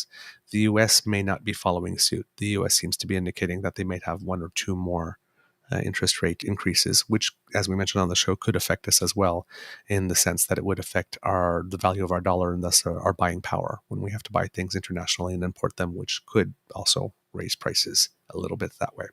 So just things to watch out for economically, kids. No idea what you were talking about. That's quite all right. I was talking about the Bank of Canada's interest rate and what it could mean. Okay, no, this is mortgage. What's a mortgage? It sounds like a death knell. Mortgage. Yes, It means you you're cage the tied mort. to it. Yes, well, it means you're This tied is to how your dead house he until is. you die. Mortgage. It's how we judge your death, right? I don't know. Whoop, whoop. Oh, he's dead inside. Boop, boop, boop, boop, boop. I will Whoop, never whoop, own a whoop. home. Oh, good news. Very, very, very good news. Our good friend, Colin Hodgson, Yes. they are going to the playoffs. The top 3 teams in round robin play, because they're divided into 2 pools at the Briar, go on to the playoffs. And their team finished third, I believe, with a 6-2 record, 6 wins, 2 losses in the 8th round robin. So very excited. Go Colin! Go I'm not Colin! a Go curler. Colin! I'm not a curler. I can appreciate the sport, and it is a sport because the athletes who participate really do put a lot of effort into being pro athletes. But more than anything else, I just like the term Briar. We're going to the finals of the Briar. Yeah. Pour me a scotch. Let's get to the Briar. I just like the word Briar. I'm so happy for him, especially since this is his last year in the four man, because he's going to concentrate. Now, if they do end up winning it all, I'm wondering if he'll stay for one more year, because unlike many other tournaments for the Briar, Team Canada gets to come back the next year as Team Canada. And we got to get him on the show ASAP, right? Because I asked, he was our very first guest. We got to bring him back. Yeah, I asked him back because. Oh, Go sorry. We got to bring him back because we've come a long way since then, and his career is really he's on the rocket ship, right? Yeah, he's got a lot of stuff going on. He's getting married too. Yes, to his lovely darling. Oh, I'm so excited! I love. So yeah, but I sent him a little note and said, if you guys want to come and do a quick spot tomorrow on the show, which is today, we'd love to have you. But they're scheduled pretty tight. I mean, they sometimes some of them are playing. There are days sometimes where they play 3 matches in a day, depending. That's on a the lot schedule. too. That's a lot. Yeah, because it's mainly the physical stuff is part enough, but it's the mental focus. After a while, you used to slip for a second, and there goes the match. Well, and that's it. You need to keep focused. It's like chess that way, right? Yes, absolutely. Because you remember there's a lot of psychology involved. With sport, like there's mind games is what I'm trying to get at. Tons of curling's a lot like tennis. When you're watching it, you can actually see the momentum swing from time to during a match, from player to player, or body language. Absolutely. Yeah. So they're one of the top 6 teams out of the field. So that's 19 started, and I'm just looking for the draw here for some reason, because I think should have been determined yesterday who they're playing in their matches in the final, but for some reason it is not up. I found it yesterday and couldn't find it today. So good luck to the boys. I hope they do well. The teams that are left, I like all the teams, so it almost doesn't matter to me who wins, but it would be really nice to in your final year to go and get that national title that you've been so close, so close to getting many, many, many times, and get to go to the world. We don't jinx it. I don't. I'm trying to manifest it. Manifest is okay. Manifest it.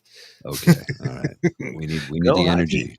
We need the energy. And plus, what I like about this team, for people that watch curling, we have a curler named Derek Boulding, who was on a team that looked like it had a really, really, really good shot at winning the nationals, going on to the Olympics and stuff. And he woke up one day to find out he was just bounced unceremoniously from his That's a team. bummer.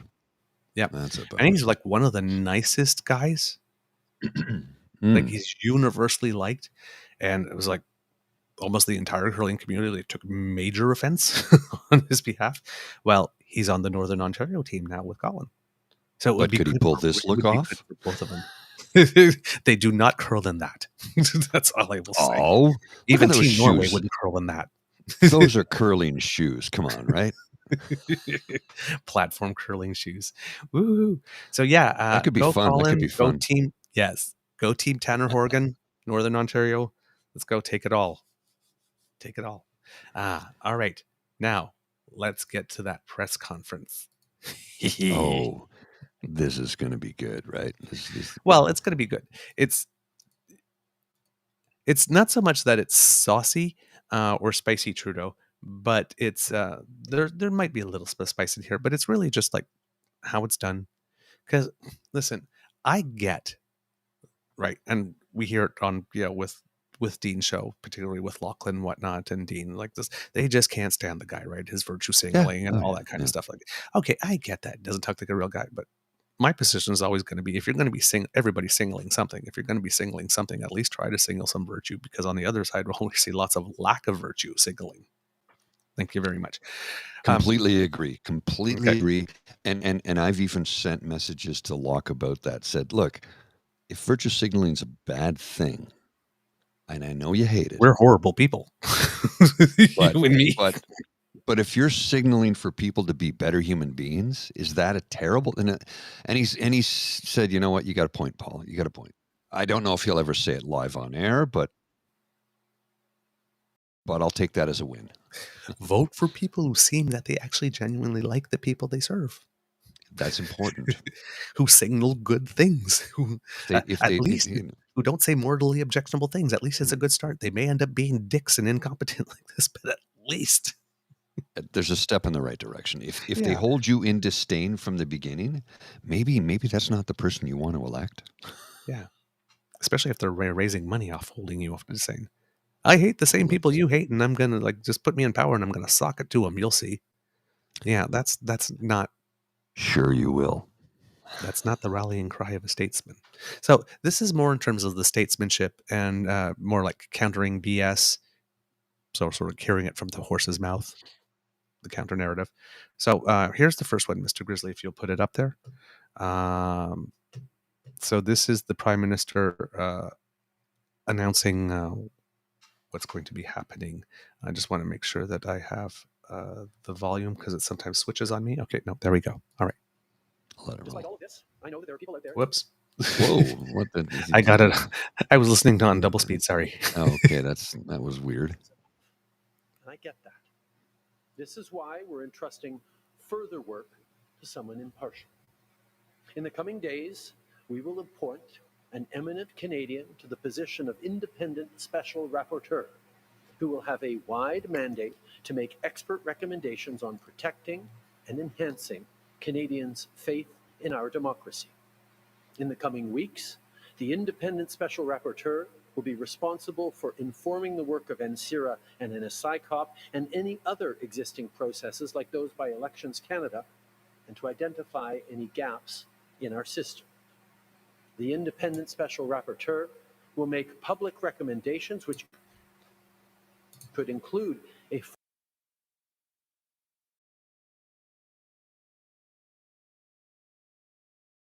that I was trying to send Mr. Grizzly some info, and it didn't work out. So undo what you just did. Oh, okay. There you go. Sorry.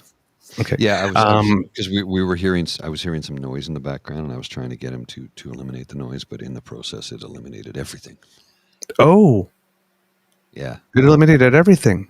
Yeah, just for a couple of seconds, though. So it's okay. It's okay. Sorry. So that's basically him making the announcement, and it was a two-pronged announcement. First of all, there was the special rapporteur, but also I believe it's the NSIRA that he was going to ask to do another full review. So there's two things going on in what the Prime Minister has announced there. So that's how would I put it? So that was the main announcement of what is going on, and then he made a couple more commitments, things that he was saying about it that you should know. I'm sorry, the words are failing me here because I'm trying to find the clips at the same time as I'm talking to you, which is I'm actually not No good at worries. multitasking this way. So I'm gonna post this thing on the screen from Rhiannon Saucy Sea Witch. Okay, Hang go on. ahead. Take a look at this, because now I know where the part of the country where Rhiannon lives, and it's not a big city. So the value of the house that she purchased in 2019 has gone up by $40,000, and it's in small town Nova Scotia. Yep. That gives you an idea of how insane the housing market has been over the last couple of years. Yeah. Well, we had Like- reported that during the peak when we were looking for our house that there were properties in Guelph, of all places, that were going for over 600,000. Guelph. Well, my sister and brother-in-law, when they sold their house in Toronto that they lived in for 5 years, they bought it for $980 and they sold it for 1.3 Mm-hmm. after 5 years. Yep. It almost doubled. Right? 1.6, almost doubled. 1.6, 1.7, and they bought a new property near the Big Apple on the 401. Everybody who's been down the 401 knows where the Big Apple is. It's near there. 33 acres. The house is gigantic. 33 acres. It's a gorgeous, beautiful ranch house with a swim spa. So it's a hot tub and a swim spa at the same time. Massive deck. Everybody likes a nice big dick, eh? We like a giant dick. 33 acres of property, and it was 1.2. And since they purchased it, because they purchased that in, I think it was autumn of 2020, it's almost doubled in price since then. Now, I'm sure it's dipped a little bit in the last few months, but they did okay, right? They were able to sell their existing property and purchase a new one for less money, which is always awesome. But yeah, 33 acres in a gorgeous part of the world. They're up high on a hill, so they can literally see Lake Ontario, which is really cool. And where they're situated, they almost get no snow. Like, it's weird. It's like all the snow falls before it comes up the hill to hit their house. Like they have a side by side and a plow and all that. My brother-in-law was like, well, the plow came with the house. We got rid of it because there's no snow to plow. Like literally no snow to plow. So. All right. Next one from the Prime Minister here, where he's giving a little bit of civics on what concrete things were. Yes, on what concrete things had been done, because Pierre Poilievre, of course, is saying that the Prime Minister has done nothing all this time because the situation suited him. So let's civics. take a little listen at this, Mr. Grizzly. Sure thing, sir. Here we go. NSICOP has examined foreign interference in the past and tabled a comprehensive report to the public and to Parliament. This report focused on the period between 2015 and 2018. They also looked at the classified report reviewing the work of the panel in the 2019 election. In 2018, we passed legislation to strengthen elections financing laws to keep foreign money out. And when we hosted the G7 summit that year in Charlevoix, we established the Rapid Response Mechanism as a way for the G7 countries to respond to diverse and evolving foreign threats to democracy.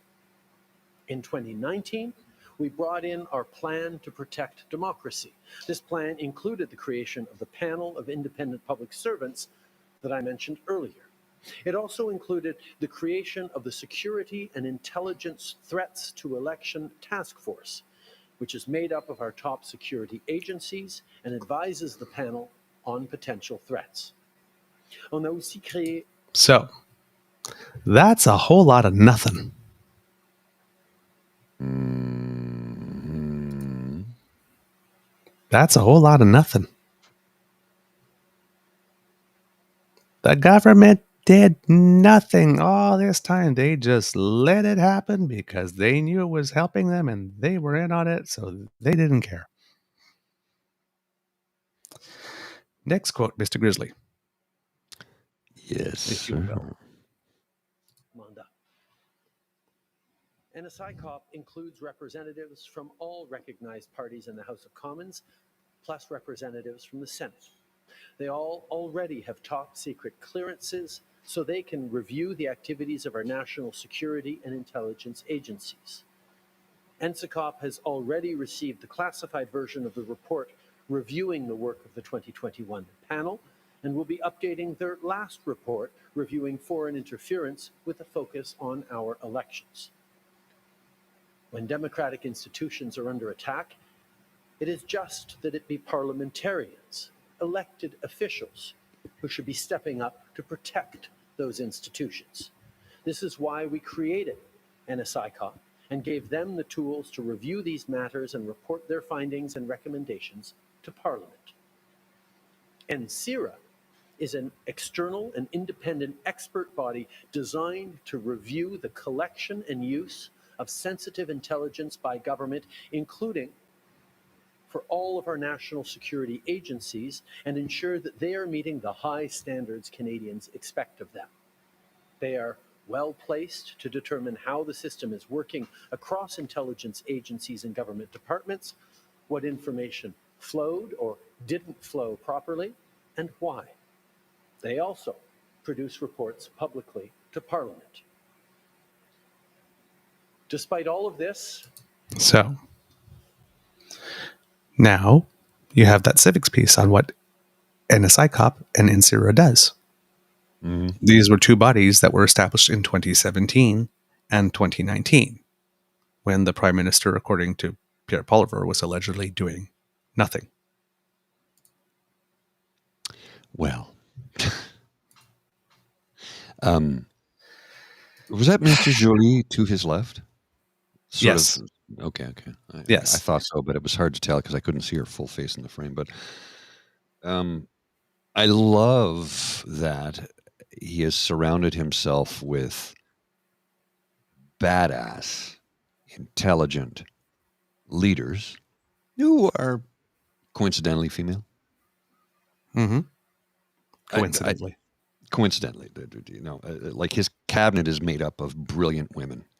And I know that some of our colleagues have said, I don't like the guy, but he's smart enough to surround himself with brilliant women. I'm like, yeah, because he's not an idiot. A smart man does what a smart man should do. Surround yourself with smarter people who are better at what they do than you are. And he's done that. Now, does he have an ego? Of course he does. He's a human being. He's a man. He has an ego.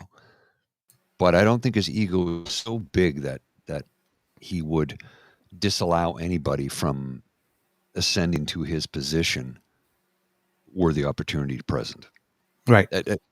Speculation on my part, but I mean, really, like, look at his cabinet. Look who he surrounded himself with. Mm-hmm. Brilliant women. Yep.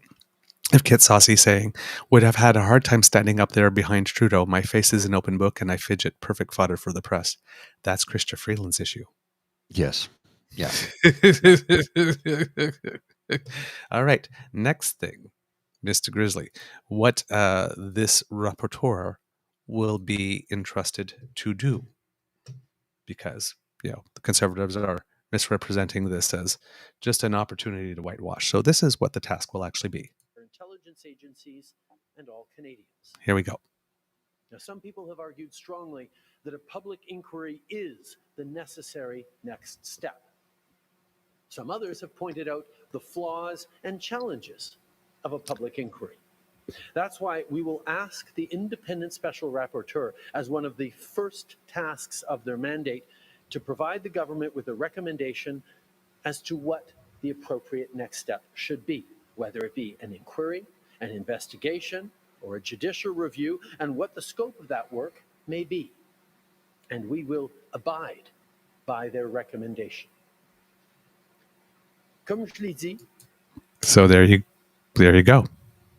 Mhm. Full attitude, already a commitment to abide by the recommendation, even if that recommendation is a full public inquiry. So that's why I was saying it was clever in terms of painting himself out of the corner, because it was like no public inquiry whatsoever. Right? We don't need it. We have mechanisms already. It's there. This will just be weaponized, politicized. It's going to be a crap show. Okay. You know what? You want to insist? Fine. But we'll have somebody else determine whether or not it is required. Now, of course, the Conservatives are already saying, well, who's he going to pick to determine that? That guy will be in the bag like Rosenberg and Rouleau and Barton were, right? I mean, so there's no satisfying. There's no satisfying. And you cannot win. You cannot win because they will accuse you of doing dirty, underhanded things. Yeah. And here, because what they do, it's Goebbels' playbook. Accuse Yeah. the other side of that which you are guilty. Yeah. And then the NDP and the Bloc are not actually helping on this because they're making the same mistake they made with the Electoral Reform Committee. Right? When the Electoral Reform Committee came in, because the Prime Minister then had a majority, named a majority of Liberals on the committee, and everybody lost their minds because they said, well, now this committee is formed to just come up with the solution that most benefits the Liberals. So the Prime Minister, even though he didn't have to, said, fine, I will give the opposition parties a majority on the committee. He gave the NDP and the Bloc Québécois specifically what they asked for, and the Conservatives as well. And then they couldn't agree. The four of them couldn't agree. The Bloc Québécois and the Conservatives absolutely did not want any democratic reform because they benefit from having concentrated vote in regional areas. So proportional representation does not help them. Turn around and blame it on him. Right. And then the Greens and the NDP absolutely wanted proportional representation because their vote is diffuse through the country. So proportional representation helps them get more seats. So they all decided that they were going to agree on holding a referendum, but they just couldn't agree on the question or what the winning threshold would be, or whether the referendum should be between two proportional representation options or proportional representation option and the status quo, or it was never going to happen. It was just never, ever, ever, ever going to happen. Right. And this is the same thing that we've got going on here. Well, right? And the public inquiry is not going to do this. It's not going to do that. It's not going to do this. You're going to name the wrong guy. You need to name a whole committee of parliamentarians to name the guy who's going to do this report because if we didn't trust just you. Okay. I could just see the Prime Minister going, okay, fine. Try to agree on a guy. Well, and it's the the tea drink, and it's it's set up. It's set up right there. Fine, you name the guy. The Reform Party is always dumping on him, going, he's just a drama teacher. Okay, let's get things straight. Let's correct the record. First off, he taught drama for one semester. He was a maths teacher, right? First off. Second off, so wait a minute. You're always accusing us of being elite and out of touch. So a school teacher who's become prime minister is elite and out of touch. Wait a minute, huh? Who was once a bouncer and a snowboard instructor. That's right. So somebody who's actually lived in the real world, unlike Skippy the Wonder Pigeon, who has never held a real job in his life. All Skippy has ever done after dropping out of university, BT dubs, and became a politician, a career politician who said nobody should be a career politician, and yet he's done it for 19 years. Like the mental gymnastics. Simone Biles would be going, okay, come on, enough. I can't do this. I can only twist so much. It boggles the mind. You're not in touch with the common people. I was a school teacher. You were just a school teacher. What? How? You're an elitist snot who has millions of dollars. Well, actually, let's correct that if we can for just a couple of seconds. Can we? Sure. He has money that is dispensed to him throughout his life that his father left for his children. His father, who was a lawyer long before he was a politician, and then prime minister for a number of years, a very prominent prime minister who fundamentally changed our country for the better. I know there's people out west who would disagree with me, but here's what I have to say to you. You don't like the volume? Turn it up. Mhm. Multiculturalism is good for our country. Diversity is good for our country. Yes. There are millions of people who live here directly as a result of Justin's father's legislation. Yeah, absolutely. And just for a little point of clarity on Pierre Poliver, he did go to university and he was registered in an international relations program after doing a period in studying in commerce. He did drop out, but after he dropped out after Stockwell Day's tenure as leader of the official opposition. And he went to work for Day as an advisor in 2002. But Poliver did return to graduate with a Bachelor of Arts degree in 2008. So he's not. I am aware of that. Yeah. He did So drop out. I just didn't He want did to leave return. it there that he had went to university and Yes, just dropped thank you. out. He did go back and complete. And I appreciate you pointing that out because it is important that we get the facts right. Yeah. And apparently he has had one or two tiny real jobs. As an older teenager, according to Wikipedia, Poliver had a job at TELUS doing corporate collections by calling business. Of course, he was a collection agent. And Of having course worked he briefly was. as a journalist at Alberta Report, a conservative weekly magazine, of course. So, yeah. Okay, so I was But not entirely correct. Yeah, but I mean, a collections agent and then going to work for a conservative week, like he's been a source of shining joy. Yeah.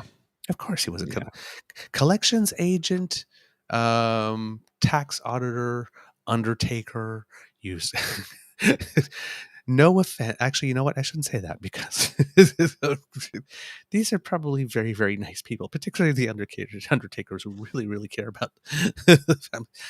Yeah. But yeah, collection. Yeah. Anyway.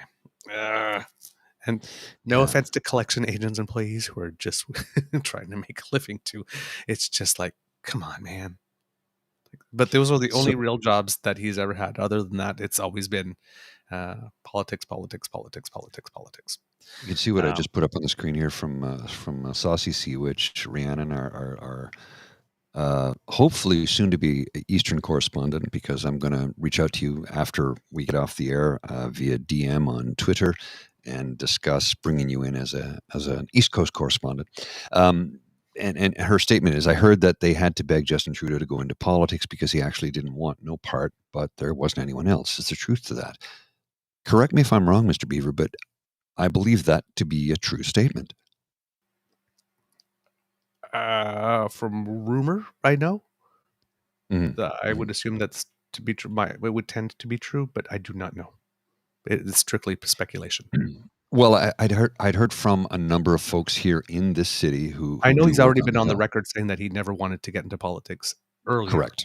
But I Correct. don't know if when they asked him if he was reluctant or if he was ready. Well, I remember watching when he delivered his the eulogy for his father, which was nationally televised back in 2000. How all of the commentators, the political pundits at the time said, "Are we seeing the next prime minister? Are we seeing a future prime minister? Will he enter political life?"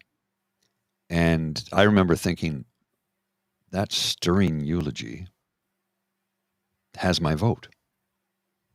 The way he talked about his father, and it was this specific story about how he said, I knew my father was an important man because, there was always RCMP officers and we traveled on planes with no other passengers other than the RCMP officers. And he says, at one time we were up in Alert, which is the most northern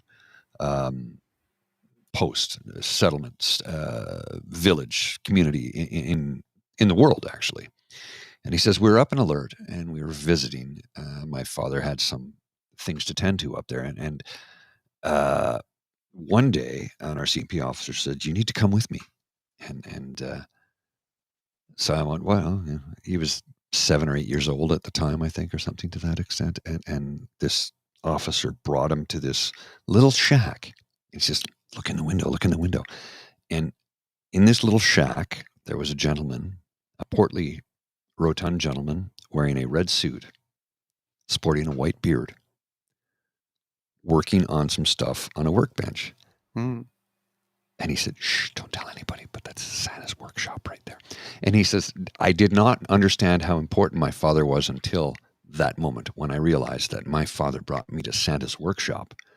Now, of course, that was Pierre playing the part of Santa, which tends to tell you the message of how important he, like how much he revered and loved his children, and how much he thought it was important that his children should have that sense of wonder and amazement at the world.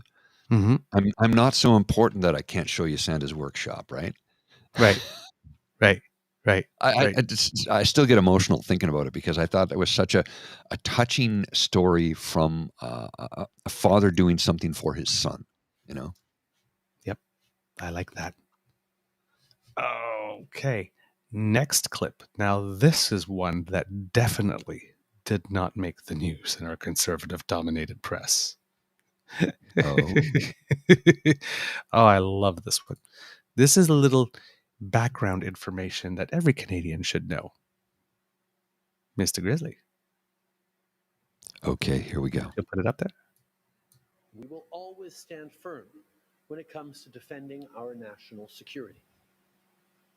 Just like we stood firm when we worked day and night to bring back the two Michaels after they were arbitrarily detained in China, including over the course of the 2019 and 2021 elections. As Canadians, we all felt a collective effort to work together to bring them home, and we felt tremendous relief when we finally got them home. But let's remember that throughout, there were repeated calls by eminent Canadians, both conservative and liberal, to simply capitulate to the Chinese government, to give in to their demands, to ignore our extradition treaty with the United States, and ignore the values and the principles of rule of law on which Canada is grounded. We didn't. We stood strong as a government. We stood strong as Canadians for our values and for the rule of law, and we got them home that way. That's what a prime minister does. That's what responsible leadership is. Foreign interference is a complex landscape that should not be boiled down to sound bites and binary choices. And it should certainly not be about partisan politics. As politicians, we work hard on building trust with Canadians every single day. But it is also our duty to do everything we can so that Canadians can trust our institutions now and into the future. Because our institutions will and must outlast every politician. Boom. Boom goes the dynamite. Boom. Little spicy Trudeau there for you. Little spicy Trudeau. Civics and fire. This statement here by Rhiannon, Saucy Sea Witch. My family was hardcore conservative for a while, but now many of them have changed. However, my aunt would say Trudeau is feminine. My aunt is slightly patriarchal, but not at the same time. It's weird. And I read that and I go, you know, they talk about how feminine he is. And I'm like, how is that a bad thing? Number one. And number two, do you recall the boxing match in which he handed the ass of a black belt MMA fighter? Senator Patrick Brazeau, who has since then, you underestimate this man at your own peril. I thought I was going to go in there and clean his clock. That didn't happen. So let me see if I get this correct. He's slightly feminine. Didn't he kick that black belt MMA fighter's ass? Yes, completely feminine. How is being slightly feminine or effete a bad thing? I think it lends compassion and passion to the job. And those are two really important things. Yep. You can't have one without the other. You need to be balanced. All right. Agreed. Next quote, Mr. Grizzly. I'm having trouble sending my cursor from screen to screen. Well, the computers slow down with the amount of stuff we're doing sometimes. That's how it goes, you know. Okay. All right. Et dans l'avenir. Our institutions are the foundations of our democracy. Even when they're strong, even when they're sturdy, if there's a perception that they might not be, it needs to be addressed. And we need to work beyond partisanship to work together. Canada is one of the most stable democracies in the world, but that didn't happen by accident, and it will not continue without effort. So to all Canadians, this is an issue that we continue to take extremely seriously, and we will continue this work to uphold and strengthen your confidence in our democracy in Canada. Merci beaucoup. Boom. Boom goes the dynamite, right? Like boom goes the dynamite.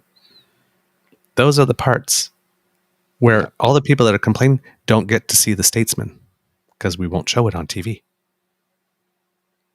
And they need to. They need to show it more often. Yep. There was one. Oh, okay. Yeah, I'll do that, Mr. Grizzly. You just sent me a message, a note to toggle my noise. There was one question. There we go. It's better now. We had a lot of shh in the background, and it's okay. I don't know if the kids hear it, but I do, and you know, being the sound engineer guy, that freaks me out. It's the inner geek, it's the inner nerd, the inner engineer, of which I've never gone to engineering school, but you know. All right. Oh, hey, just a sec. I got something for you. Real important. Ooh. Okay. Part 2. The sequel. Yeah. That's almost sexual. Sexual. I say it with G's so that people don't get too upset. I take the X out and put the G in. Sexual. That's very sexual. It's very sexy. And I get that feeling I need sexual aging. Sexual. All right. This is one question. There's more, but I think we've done enough for now. But there was one question that a journalist asked that I'd like to highlight, the question and the response. If there's more, I might show it in another episode, but I think we're getting the gist over here. Yeah, I agreed. Yeah. All right, Mr. Grizzly, hold on, I'll just set it up there, if you will. This one knocked my socks off. Okay, let's go for socks knocking off. Oh, look. Hang on. Have you got Trudeau socks? No socks. The socks are off. Socks have been knocked right off my feet. There you go. It's a gift, kids. On Instacup, we've already heard from Mr. Singh and Mr. Polyev saying that that's not a process that they think for this situation makes sense. Mr. Singh says it's not public. Mr. Polyev says it actually traps the MPs. They get secret information. They can't talk about it. Why do you think that's a proper venue to be able to handle these specific issues?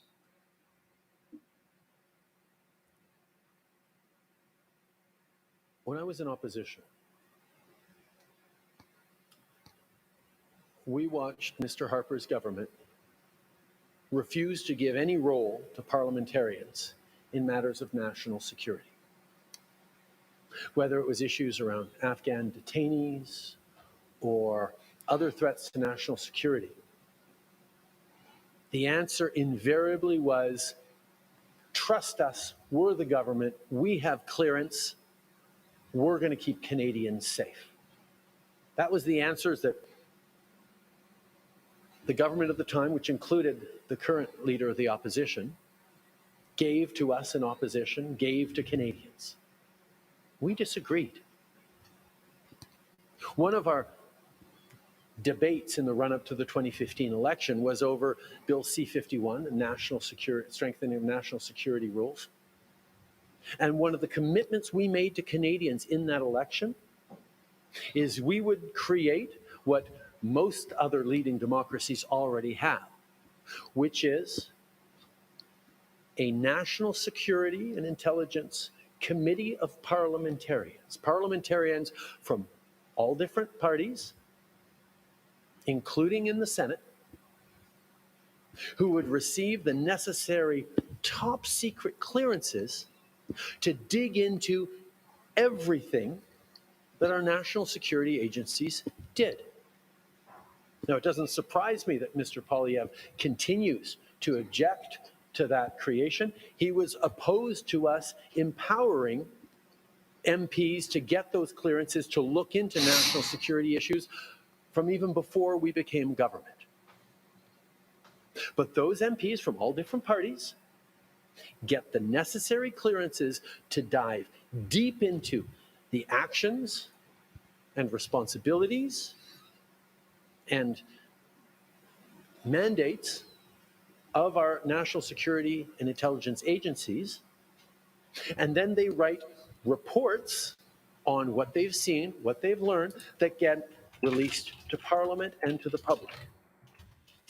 So their threshold of being the top secret cleared allows them to look into everything that's going on in our national security agencies and then turn to Canadians to say, there are shortcomings in this aspect of what's happening. This aspect of things are doing well. They need to improve this. They need to improve that. That's not secret. That is MPs doing their jobs, looking into top secret affairs, and then creating a public report evaluating the work of our national security agencies and highlighting where there need to be improvements that they're then accountable to, because NSICOP will be looking into them again in the coming years, and parliamentarians will continue to report publicly on the work they do. Yes, it's a committee of parliamentarians with top secret clearances, but their work is to dig into the top secret work being done by our intelligence agencies and tell all Canadians about whether that's being done right or wrong and how it needs to be improved. That misunderstanding of the nature of NSICOP is something that hopefully this important work that they continue to do will shed a little more light on for more Canadians.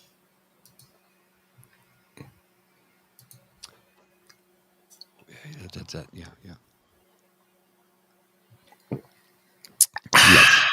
Such lovely tea. That tea is so sweet. That is what the Southerners in the United States of America would call sweet tea. Mm-hmm. Mm-hmm. It's amazing what we learn. Give us your best sugar baker, Ms. Sugar Baker. Give what would she say in this instance, sir? Oh my word. I don't think I could come up with one right off the top of my head. But right. It it's like ends with, and that's the night the lights went out in Georgia. Oh, I believe we call that butt kicking, ass kicking, say take no prisoners, take no names. Hi, I'm the man in charge, and I just gave you a civics lesson. Yes. It's like, she wasn't only Miss Georgia, she was the Miss Georgia. When she came out for a talent portion, not only was she dressed in the stars and stripes, but she twirled that baton, and then she lit it on fire, and then she threw it so high that it knocked out all the lights on the stage, and then she caught it in a full split, and that is the night that the lights went out in Georgia. It would be something like that. Something around that, in that general vicinity. Listen here, things. Skippy, a little short stack thrift shop, Mendel. Anyway, We could also call it a mic drop, but here's the thing: as a sound engineer, we don't drop microphones. They're No. expensive. They're expensive. never And actually we don't dropped want to the mic. break them. See, what you're looking at between this microphone and that microphone, there's about $700. So we don't drop them. No, never drop the mic. Only figuratively. Figuratively only. Yes. So there you go, kids. And I'm sure that there's if there's more from this specifically to bring to you, I'll bring it in another clip. But you're getting the general idea here that again, if you're looking, if your metric, right? Because as we say, yes, we vote on the economy and we vote on childcare and we vote on healthcare and whatnot, but we vote on those things because we first assume that the basic fundamental state of our democracy is okay, so we don't have to think about that stuff. Well, that is not the case right now. That's not the case right now. So while everybody's telling you like the real subject of the next election is going to be the economy, or is going to be this, it's like no. Because if you don't have basic democracy, it doesn't matter how good your economy is. Exactly. Doesn't Well, matter. so one of the metrics that people always use, especially in our neighbors south of the 49th parallel, our American cousins, is look at how good the stock market's doing. That's not buying my groceries.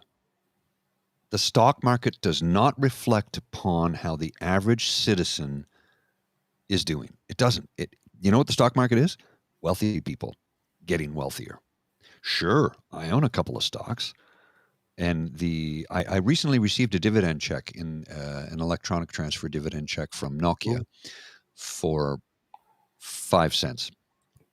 Ooh, what you buying me?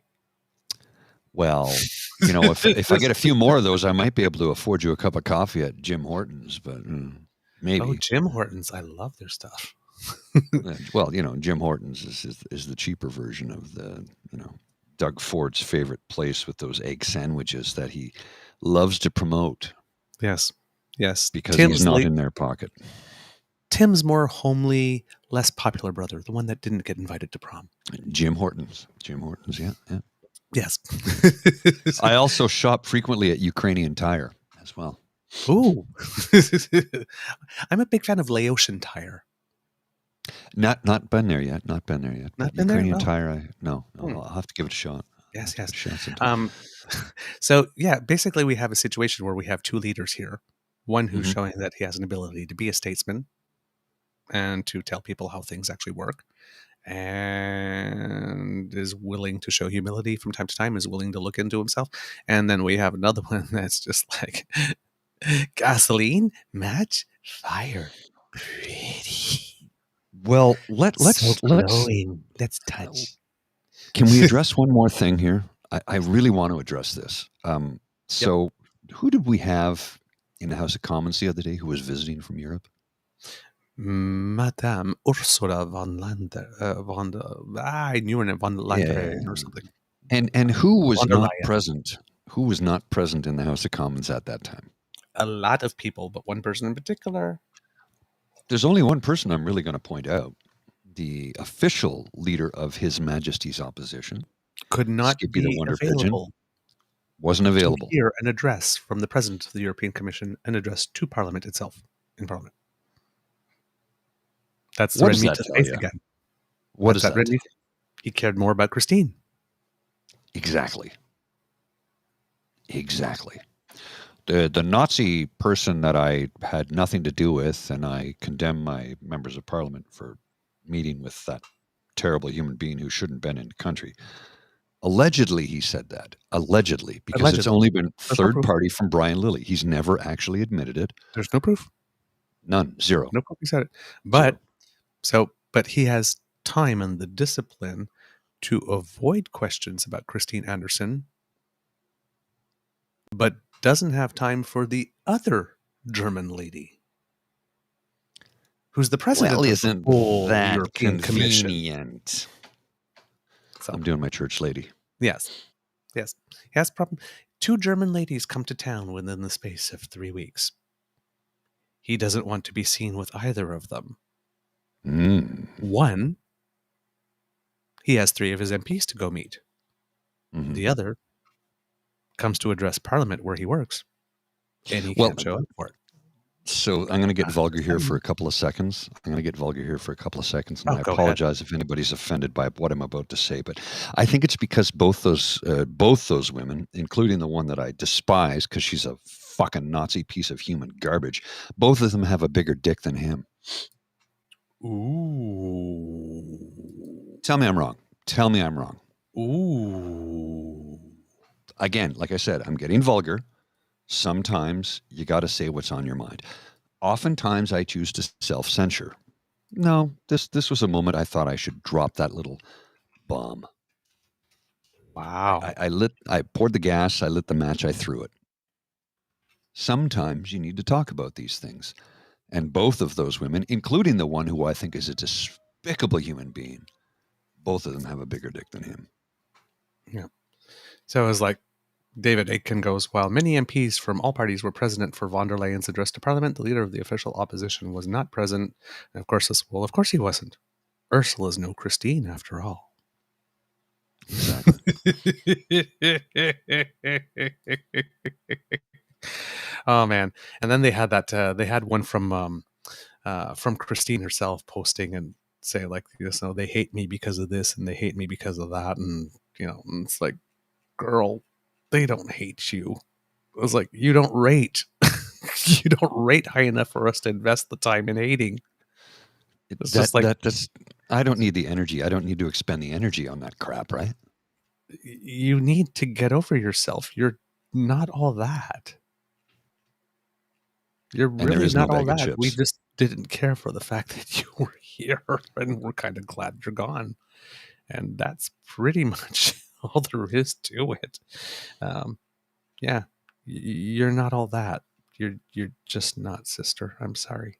It's like, we don't think about you enough to want to hate you. It's like, we're indifferent to your existence, except for when you come and decide that you're going to meddle in our politics. Mm-hmm. Other than that, we don't really care what you do. We don't care about you. You don't count. And we don't care. We don't, just don't rate. Before we go, Mr. Grizzly, I spotted this thing that made me do you have brought a a smile to me? my face, because this is Pierre trying to court Quebec, much in the same way that Harper tried to court Quebec. And this has got to be good. This is going to be good. This is going to be glorious, right? This is going to make me wet my pants. Yes. I'm not wearing pants. Please put it up, Mr. Grizzly. Can you blow it up a bit? Oh, sorry. Yeah. I'm sorry. There's the screen thing shared did not work as intended. Yeah, we need to make it big. Okay. Okay. Here we go. Blow it up. Make it bigger. There we go. Scroll it down. They're perfect. There we go. Here we are. Bonjour, mon chance. Hey there. How you do? Good luck. How you doing? And I like the icy cold bon chance. Yes. Right? Except the thing is, it's like they've made him too okay. So, and they gave him a gut, and he doesn't have one. So I don't care for that, because he's like me, and they give him the disco medallion and the hairy chest, which he could never pull off. And I don't, come on. Look, I get you're trying to portray him as a caricature, and that's fine, but I'd like the caricature to be accurate at least. He's none of the things in that picture. He's not smooth enough to pull off the sexy chest hair medallion beer gut guy with the confidence. And ladies in the chat, you've seen those guys who have the confidence, who look like that, who have the big beer gut, not particularly good at grooming or style or panache or game, but they have the self-confidence to pull off that look and still hit on you. Tell me I'm wrong, because I know I'm right. And Skippy doesn't have any of that. He doesn't. So I think they made him a little too masculine in that and not saying that that's a bad thing. Ooh. But they didn't, the cartoonist didn't show his effeteness nearly enough. And again, nothing wrong with effeteness, nothing wrong with being effete. Usually an effete man takes pride in his appearance and his grooming, and usually, not always. And don't automatically assume that just because a gentleman may be playing for the other team, as in you may be a member of the Alphabet Mafia. I'm trying to say, if you're gay, you don't necessarily have style or panache or the ability to put together a good outfit. I have a lot of gay friends who literally couldn't dress if their lives depended upon it. Yes, when you meet, and I know you know those guys. Person, it's life-threatening. It's life-changing. Yes, yeah. No. It's just, like, so my ex-girlfriend, one of her colleagues, a brilliant individual who is disturbingly good-looking, as is his partners. Like, these are two of the best-looking men I've ever seen in my life. She's like, yeah, when I met him, both of them came from small farm towns in southern Ontario. Neither one of them knew how to put a clothing together. She's like, you dress better than both of them combined, and you're not gay. I'm like, I don't think sexuality has anything to do with fashion or style. It's just you either have it or you don't. You either have it or you don't, right? Right. And she taught them how to dress. And now, I mean, like, so to begin with, they're both hunky, good-looking, brawny farm boys. Brawny, physical six-pack farm boys. Okay, think Brett, Gordie Howe or Bobby Hull in their prime. Throwing the haystacks. Those guys. Yep. That's who they were. But they were also Brett Hull or Gordie Howe and Bobby Hull in their prime. In that this is the cleanest T-shirt I own, right? We're going to dinner with a group of friends. You need to put on a tie. What do you mean a tie? What? Huh? So she taught them how to dress. And so now I don't bat for your team, sir, but I would consider. Well, because you package it up and you package it up and yeah, I hear you. Two more visuals for you. That might be interesting. There's a lot of talk with regard to everything that's going on about having a foreign agent registry. Right? Government hasn't done it. Why are they not doing it? Blah blah blah. Dragging their butt. This came out. I'll pull this up on the screen here. Liberals to consult public on merits of a foreign agent registry. Marco Mendocino says. Look at the date. December 2nd, 2022. So the Conservatives are fervently calling for the Liberals to do now what it is that they've already started working on. Yeah, didn't we? We've been there already. That's a typical strategy too, right? When opposition party knows that something's coming about 2 weeks before it's actually coming, they start calling for it, demanding that the government do it, and the government does it. Then the opposition takes credit. Not for us; they never would have done it, but they all knew the announcement was coming in 2 weeks anyway. So they're basically asking them to they're demanding that they do what it is that they've already committed to do. I love it. And this one here, when we were talking about Dilbert the other day, that racist animator piece of shit. Well, if you believe in intersectionality,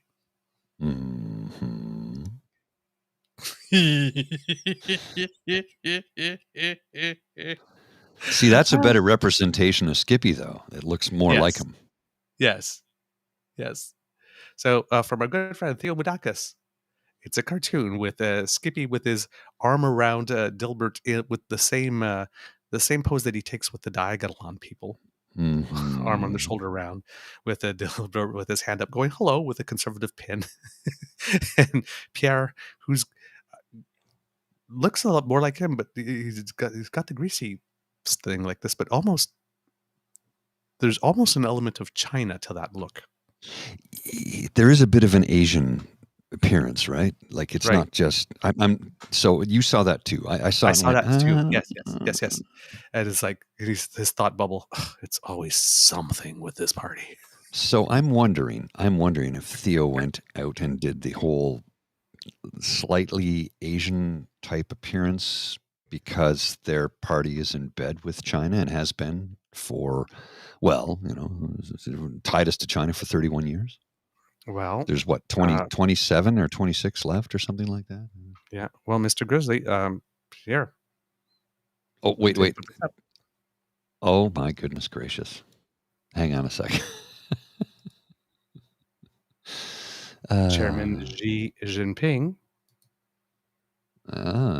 Yeah, that's disturbing. The parts on the other side, but however, yeah. Oh yeah.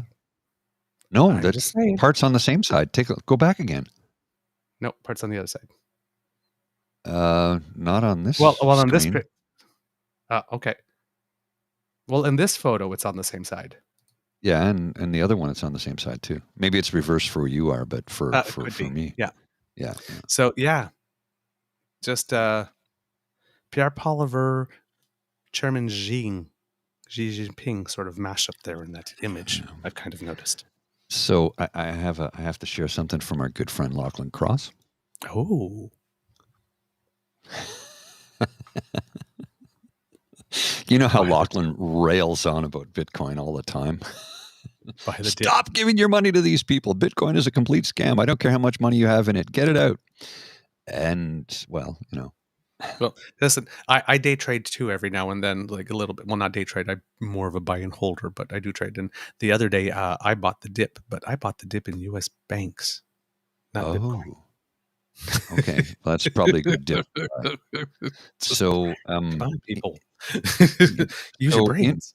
Interesting comment from Rhiannon here. Gerald Chipper is also part Korean. The rumor is that Jerry Chipper is Skippy's father, sperm donor. That's the rumor, right? That's the rumor. It is only a rumor, kids. Mm-hmm. Only a rumor. Only a rumor. And you know that he was named after Pierre Trudeau, right? Allegedly. That's a rumor I started. Thank you very much. I started that rumor. Please spread it wide and far. Kids, I'm going to give you some words of wisdom a little early. Best thing to do, start rumors about yourself. All the best rumors that are out there about me, I've started them.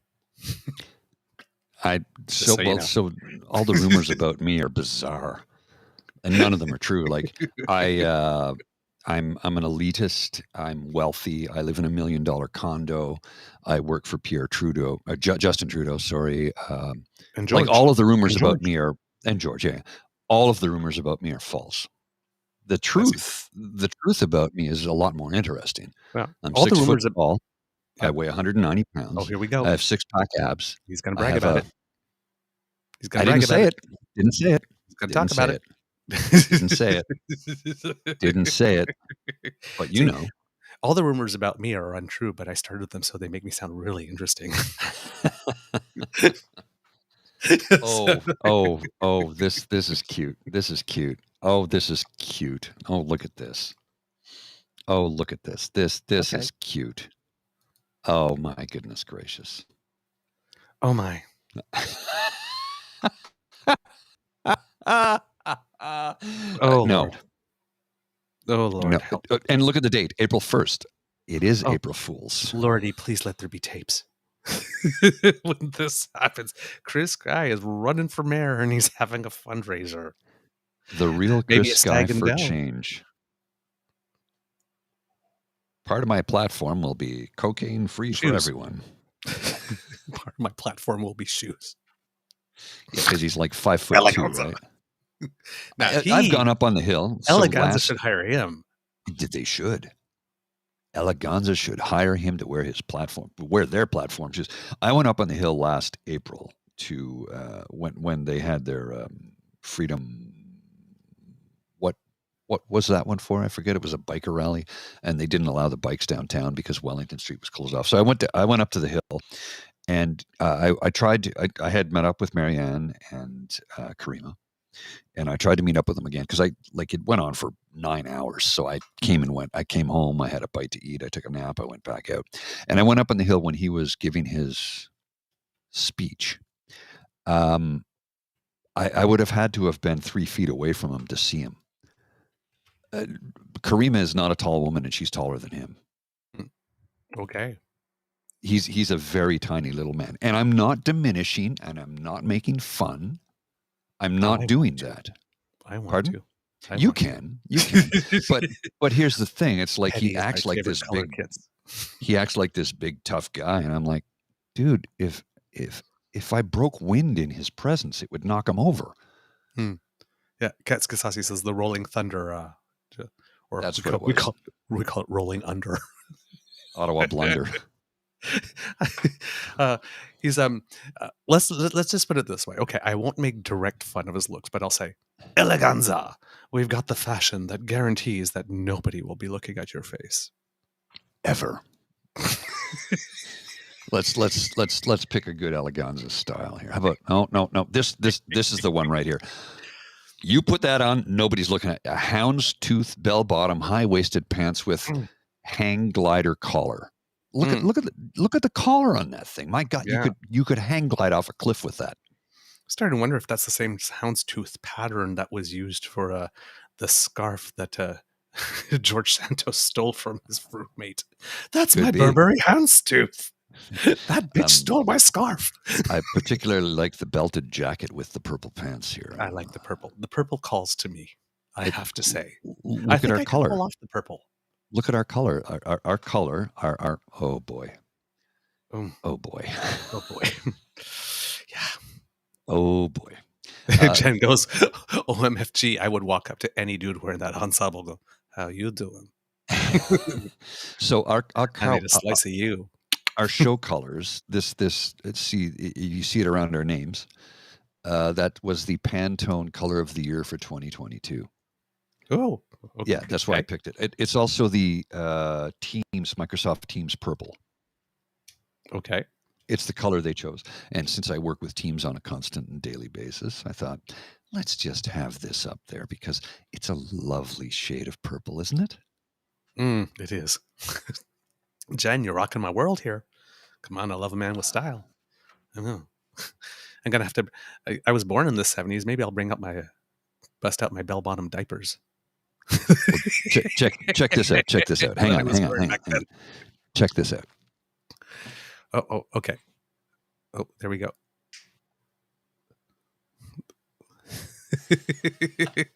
We're doing the dance. Oh, yes. By the way, sorry. I need to pitch in. I forgot. I'm wearing slippers because my feet get cold, but I'm in my red undie. Oh, look at that barefoot, naked foot. Because we're tramps here.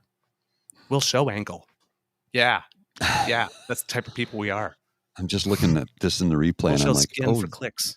You can clearly see that I've been circumcised by that. Oh. I'm in my underwear, so hopefully YouTube won't take it down. They might make me edit this, but I don't know. We'll see. Can we do it with like a fuzzy happy face? If I have to, I'll put that over. If they say we flag this for possible adult, what? Here's the thing. My as the kits know, my swimsuit is considerably more revealing than my underwear. Right? Yes. So if they flag me for that, I'm noticing a common theme in color. I like the red. It's Canadian. Red also means hot passion. Just saying. I'm not saying. I'm just saying. I'm just saying there. I do not know if there's any truth in advertising, kids. I'm not saying, but we tend not to lie to you. That's all I'll say. Anyway. Oh, we have gone downhill. Yes, we have. Sorry, Mom. Think of your mother, Mr. Grizzly, says Oh, I'll get an earful. Yeah. I'll get an earful. Yeah. Yeah, Mama. Yeah. I think you need to teach him a couple of life lessons he seems to have forgotten along the way. Look, I've not slept. I've been up for 20, what was it? Oh my goodness, 30 hours now. Almost 30 hours I've been awake for. This is the best show ever. Okay, this is the one we're submitting to the Webbies. Oh, yes. There we go. Well, thank you, Jen. Fetish Fridays.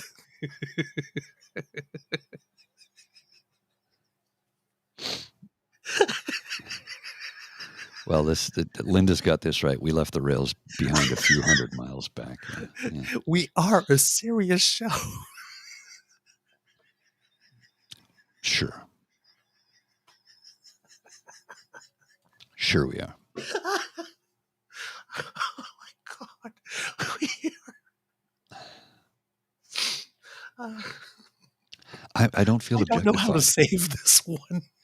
I don't feel objectified, and if you want to fawn over me, feel free. But look, Jen is Jen Waddell is an incredibly beautiful, incredibly kind, compassionate, caring, married woman. Yes.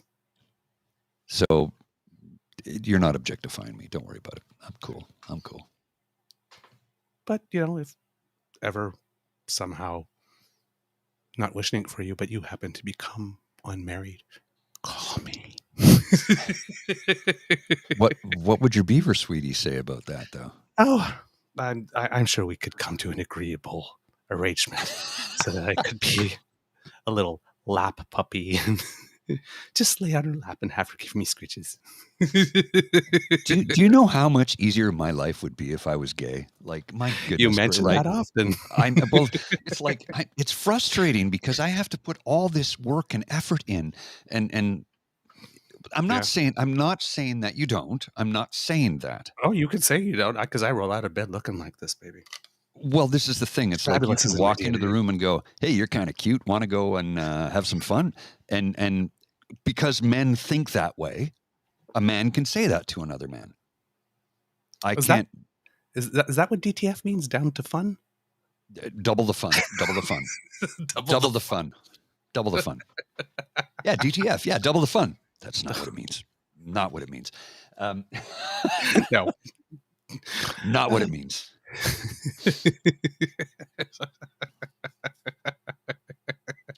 I forget, there was a skit about that, and it's like, I think it was on what's the show, Portlandia, where one of the characters responded to a text message, says, "You want to get together later?" "Oh yeah, DTF."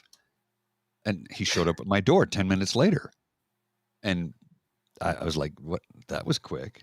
And he's like, "You responded to him DTF?" "Yes, I did. Double the fun." Not what it means. Not what it means. No.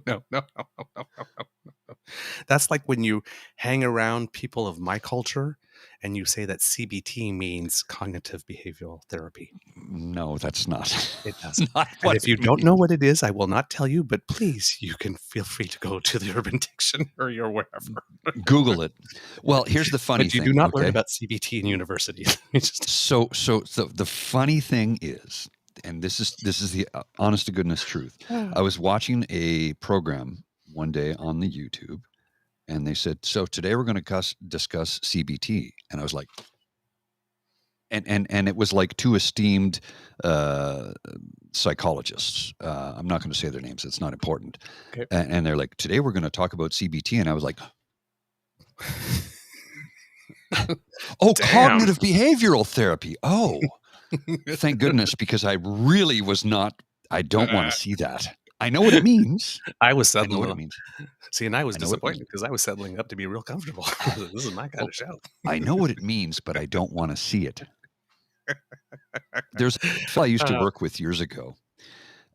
He was a real character, and every now and then I'll bump into him and I'll see him, and he's like, "Hey, how's it going?" A real character, and he would have, "Okay, Friday night. Anybody want to come over? We're having a party at my place." I go, "Oh, yeah." I go, "What is it?" And bear with me. Okay. I'm going to say a word that could be deemed offensive. It's not the N word. I would never, ever say that. Okay. Ever. But Jimmy would back me up on this one. James Okay. P. White would back me up on this because he hates it when you call him a little person. Right. He always says, I'm that. Anyway, my buddy would say, okay, tonight it is gay midget porn night. And I'm not joking when he would have a bunch of coworkers over and that what was playing on a 100-inch projected screen. And he would walk in wearing long johns and drinking beer out of a coffee mug with this silly grin on his face and a cigar in his fingers. And the first time I went over, I went, yeah, okay, this is hilarious. I'm going to leave now. And he did it just to make everybody uncomfortable. Oh, and he succeeded. It was done with intention. Okay. And his wife would just laugh uncontrollably because he did it with intention to make everybody uncomfortable. And he succeeded every single time. And I went over once and I yeah, I'm out of here. He goes, why? You can't handle that? I go, it's not that I can't handle it. It's that I don't want to. Yes. Difference. And we talked about it years later, and he goes, were you uncomfortable? I go, no, not at all. I thought it was hilarious. I just didn't need to be a part of that. Not my thing. And he got it. He laughed. He goes, okay. He goes, I kind of thought you got, I'm like, oh yeah, I totally got it. Completely. Look, I know I'm not the brightest bulb on the Christmas tree. I get that. But I am in tune with a few things. And a sense of humor, as warped as it can be, I get it. As you've said many times, Mr. Beaver, there are jokes you will share amongst some people that you will not share amongst the populace. Right. And there's reasons your for that. audience, and you have to make sure that the people in your audience are consenting to what they're about to hear before you say it. Exactly. Not after. It's like if you go to a comedy show and you walk in and go, it was offensive. Why did you go? Why did you go? Well, I didn't know they were going to behave like that. You have the world's knowledge, access to all knowledge on planet Earth right here. Why didn't you Google it before you went? So when somebody, that show was offensive, then you shouldn't have gone. Right. You shouldn't have gone. It's as simple as that. And often it's not the show was offensive. It was offensive to you. To you. You were offended. Because you made a choice to take offense. Most of the people in the audience were laughing hysterically. Yeah. Ali Wong is one of the greatest living comedians right now. Yep. Her stuff, I have to watch it 2 or 3 times because I laugh so hard I have to back it up. So I'm like, you know what? I'll just rewatch it later from start to finish. She is one of the funniest comedians alive right now. And her stuff can be quite vulgar. Mm-hmm. I still laugh uncontrollably at it because she's good at what she does. Absolutely. And I'm not offended by it. Yeah. She also talks about real things in a humorous way. Many people can't handle that. Yep. That's fine. You don't need to handle it. You either get it or you don't. But don't say it's offensive if you chose to watch it. Yep. You can say, I didn't like it. It wasn't up to my taste, but. Exactly. I was offended by that. Then why did you watch it? GTFO. Right.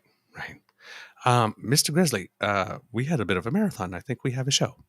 Yeah, we're pushing 2.5 hours and change. So yeah. With all respect and apologies to the yet unseen Mike we are not hypothetically trying to figure out ways to hypothetically kill him off. So that No. we perfectly understand that you, Mike, and Jen are absolutely perfect for each other, and we will do absolutely nothing to disturb that. But should she become available one day, Mr. Beavers, there's a line. There's Mr. Beaver's eager. There's a line. That's all I will say.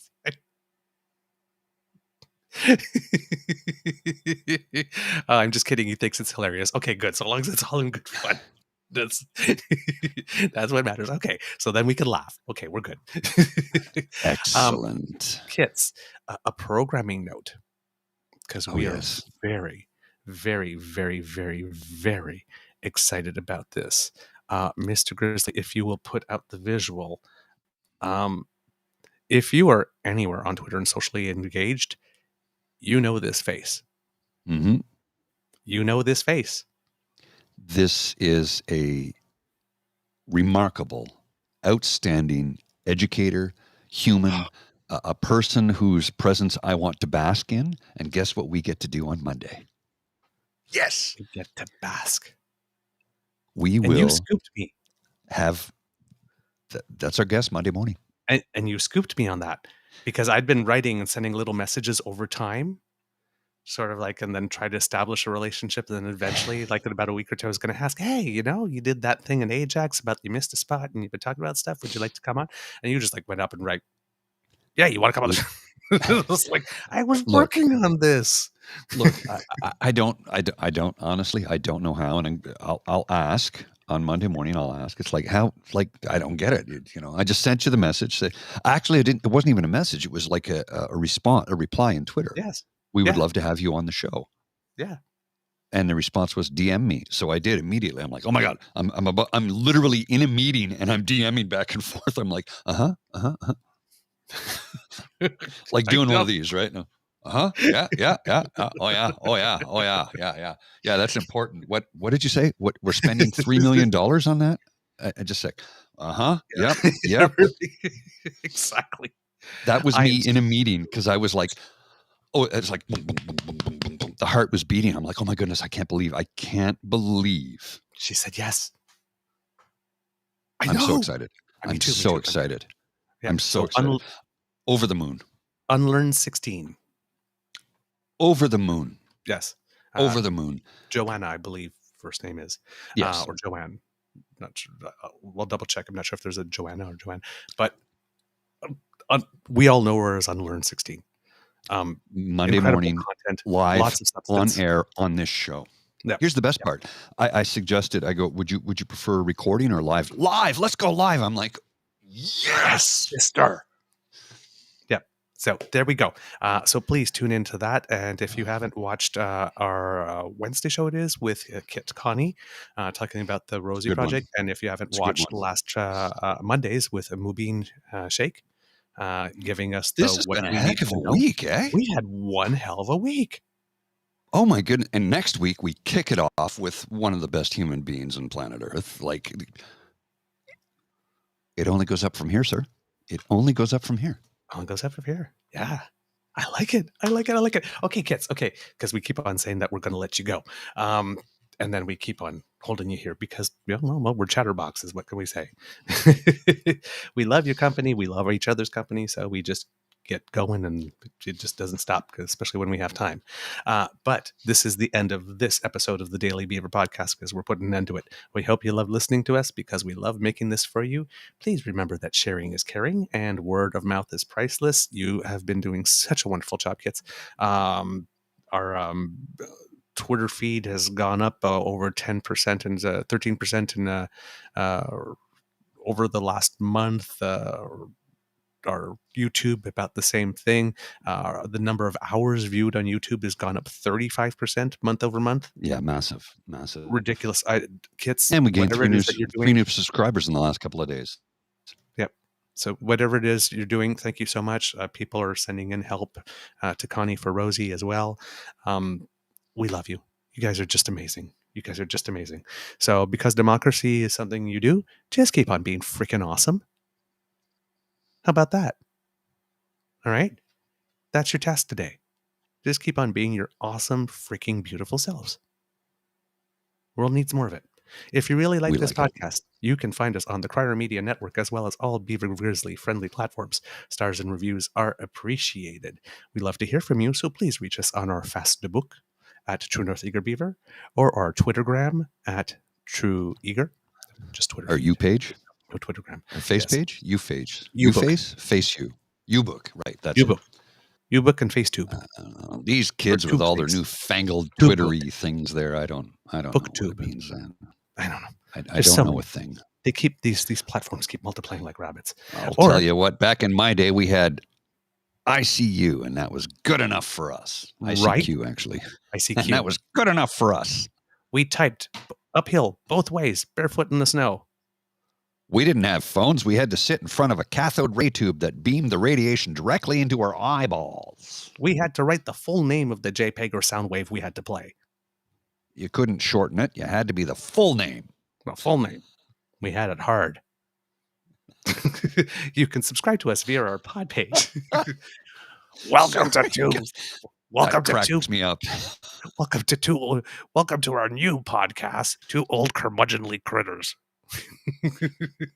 You can subscribe via our pod page, podpage.com/The True North Eager Beaver, with a hyphen between each one of those words. Oh, yes, LimeWire. I remember that, Jen. Oh, LimeWire. yes, Oh, that yeah. brings back some memories. Why not also subscribe to our True North Eager Beaver Incorporated YouTube channel? That helps us out big time. We've crossed the 170. You're doing it for us, kids. I think we've gone up. I'll another show you 15% my last month. LimeWire if you come on the right page. You're terrible. You're terrible. I'm not going to do that, but You've it's got funny. mail. It's funny. We can't do this without your kind and generous support. So if you feel that we've done a particularly good job at totally humiliating and embarrassing ourselves today, or if we've given you the primo quality poop jokes that you come here for, Yes, then please scan the QR code up top of Mr. Grizzly's head here if you're watching. right Or there. let your fingers do the walk-in if you are listening to our coffee page. That's coffee, ko-fi.com/eagerbeaver, all in one word, lowercase letters. That's ko-fi.com/subscribe. Yes. Smash all the buttons. Listen to Kit Elaine. She knows what she's talking about.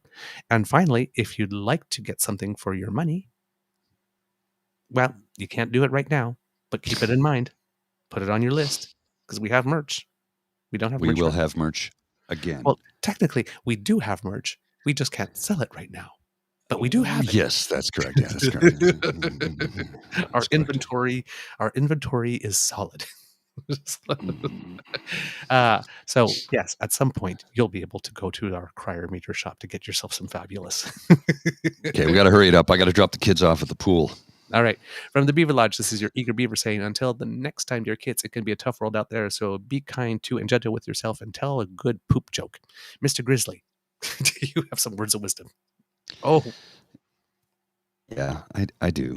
But I honestly, I don't know how to share them right now. So here's the thing. Make sure you tune in Monday. Tune in Monday. Tune Yes. in. We don't tune anymore. Surf on in Monday morning, where we're going to have a guest that we are so excited to have on our show.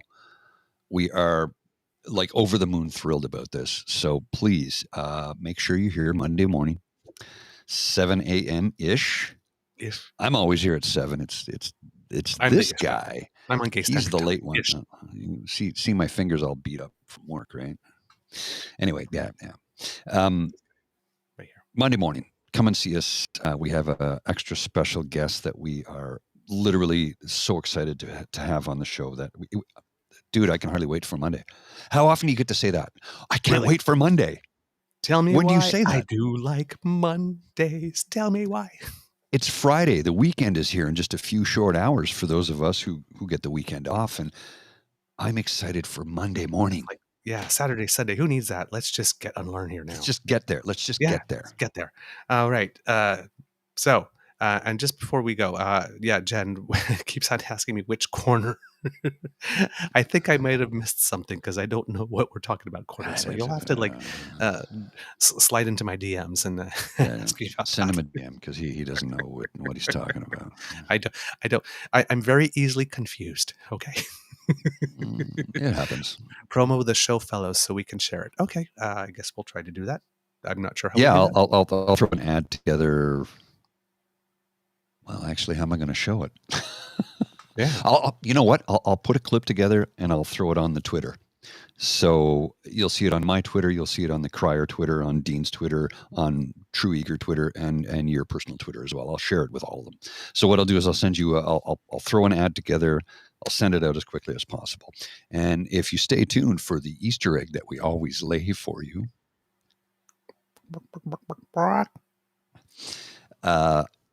we'll be talking about our pub. We'll be talking about the pubcast.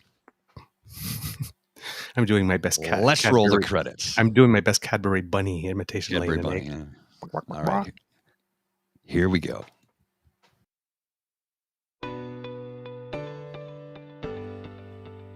You are listening to a True North Eager Beaver Media Podcast. The True North Eager Beaver podcasts are proudly brought to you by our founding sponsors, the Miss V Mysteries from Corvid Moon Publishing, your source for science fiction, fantasy, and cozy mysteries featuring a broad diversity of characters. CanadianTarot.com, your uniquely Canadian online eclectic tarot community and forum. And The Peppermaster, hot pepper sauces made from fresh farm ingredients to thrill your taste buds and expand your mind.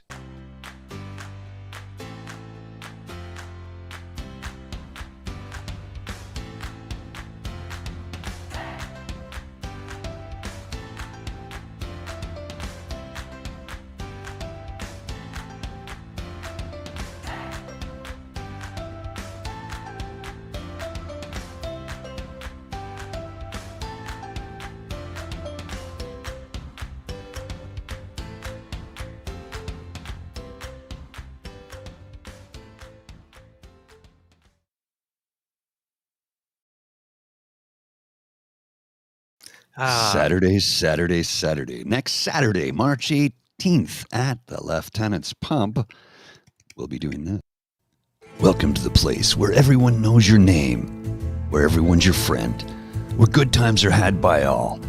Sit back, relax, pour yourself a beverage and enjoy our company. I know we'll certainly enjoy yours. Welcome to the True North Eager Beaver Pubcast. Once a month, we gather at the Lieutenant's Pump at 361 Elgin Street in downtown Ottawa, Canada's capital city, bringing you joy and happiness all day long. Yay. And kids, I know you think this looks like I'm dancing, but really, I've had to go pee for the last 25 minutes, so this is me. Wow, see. All right, we'll see you later. Bye.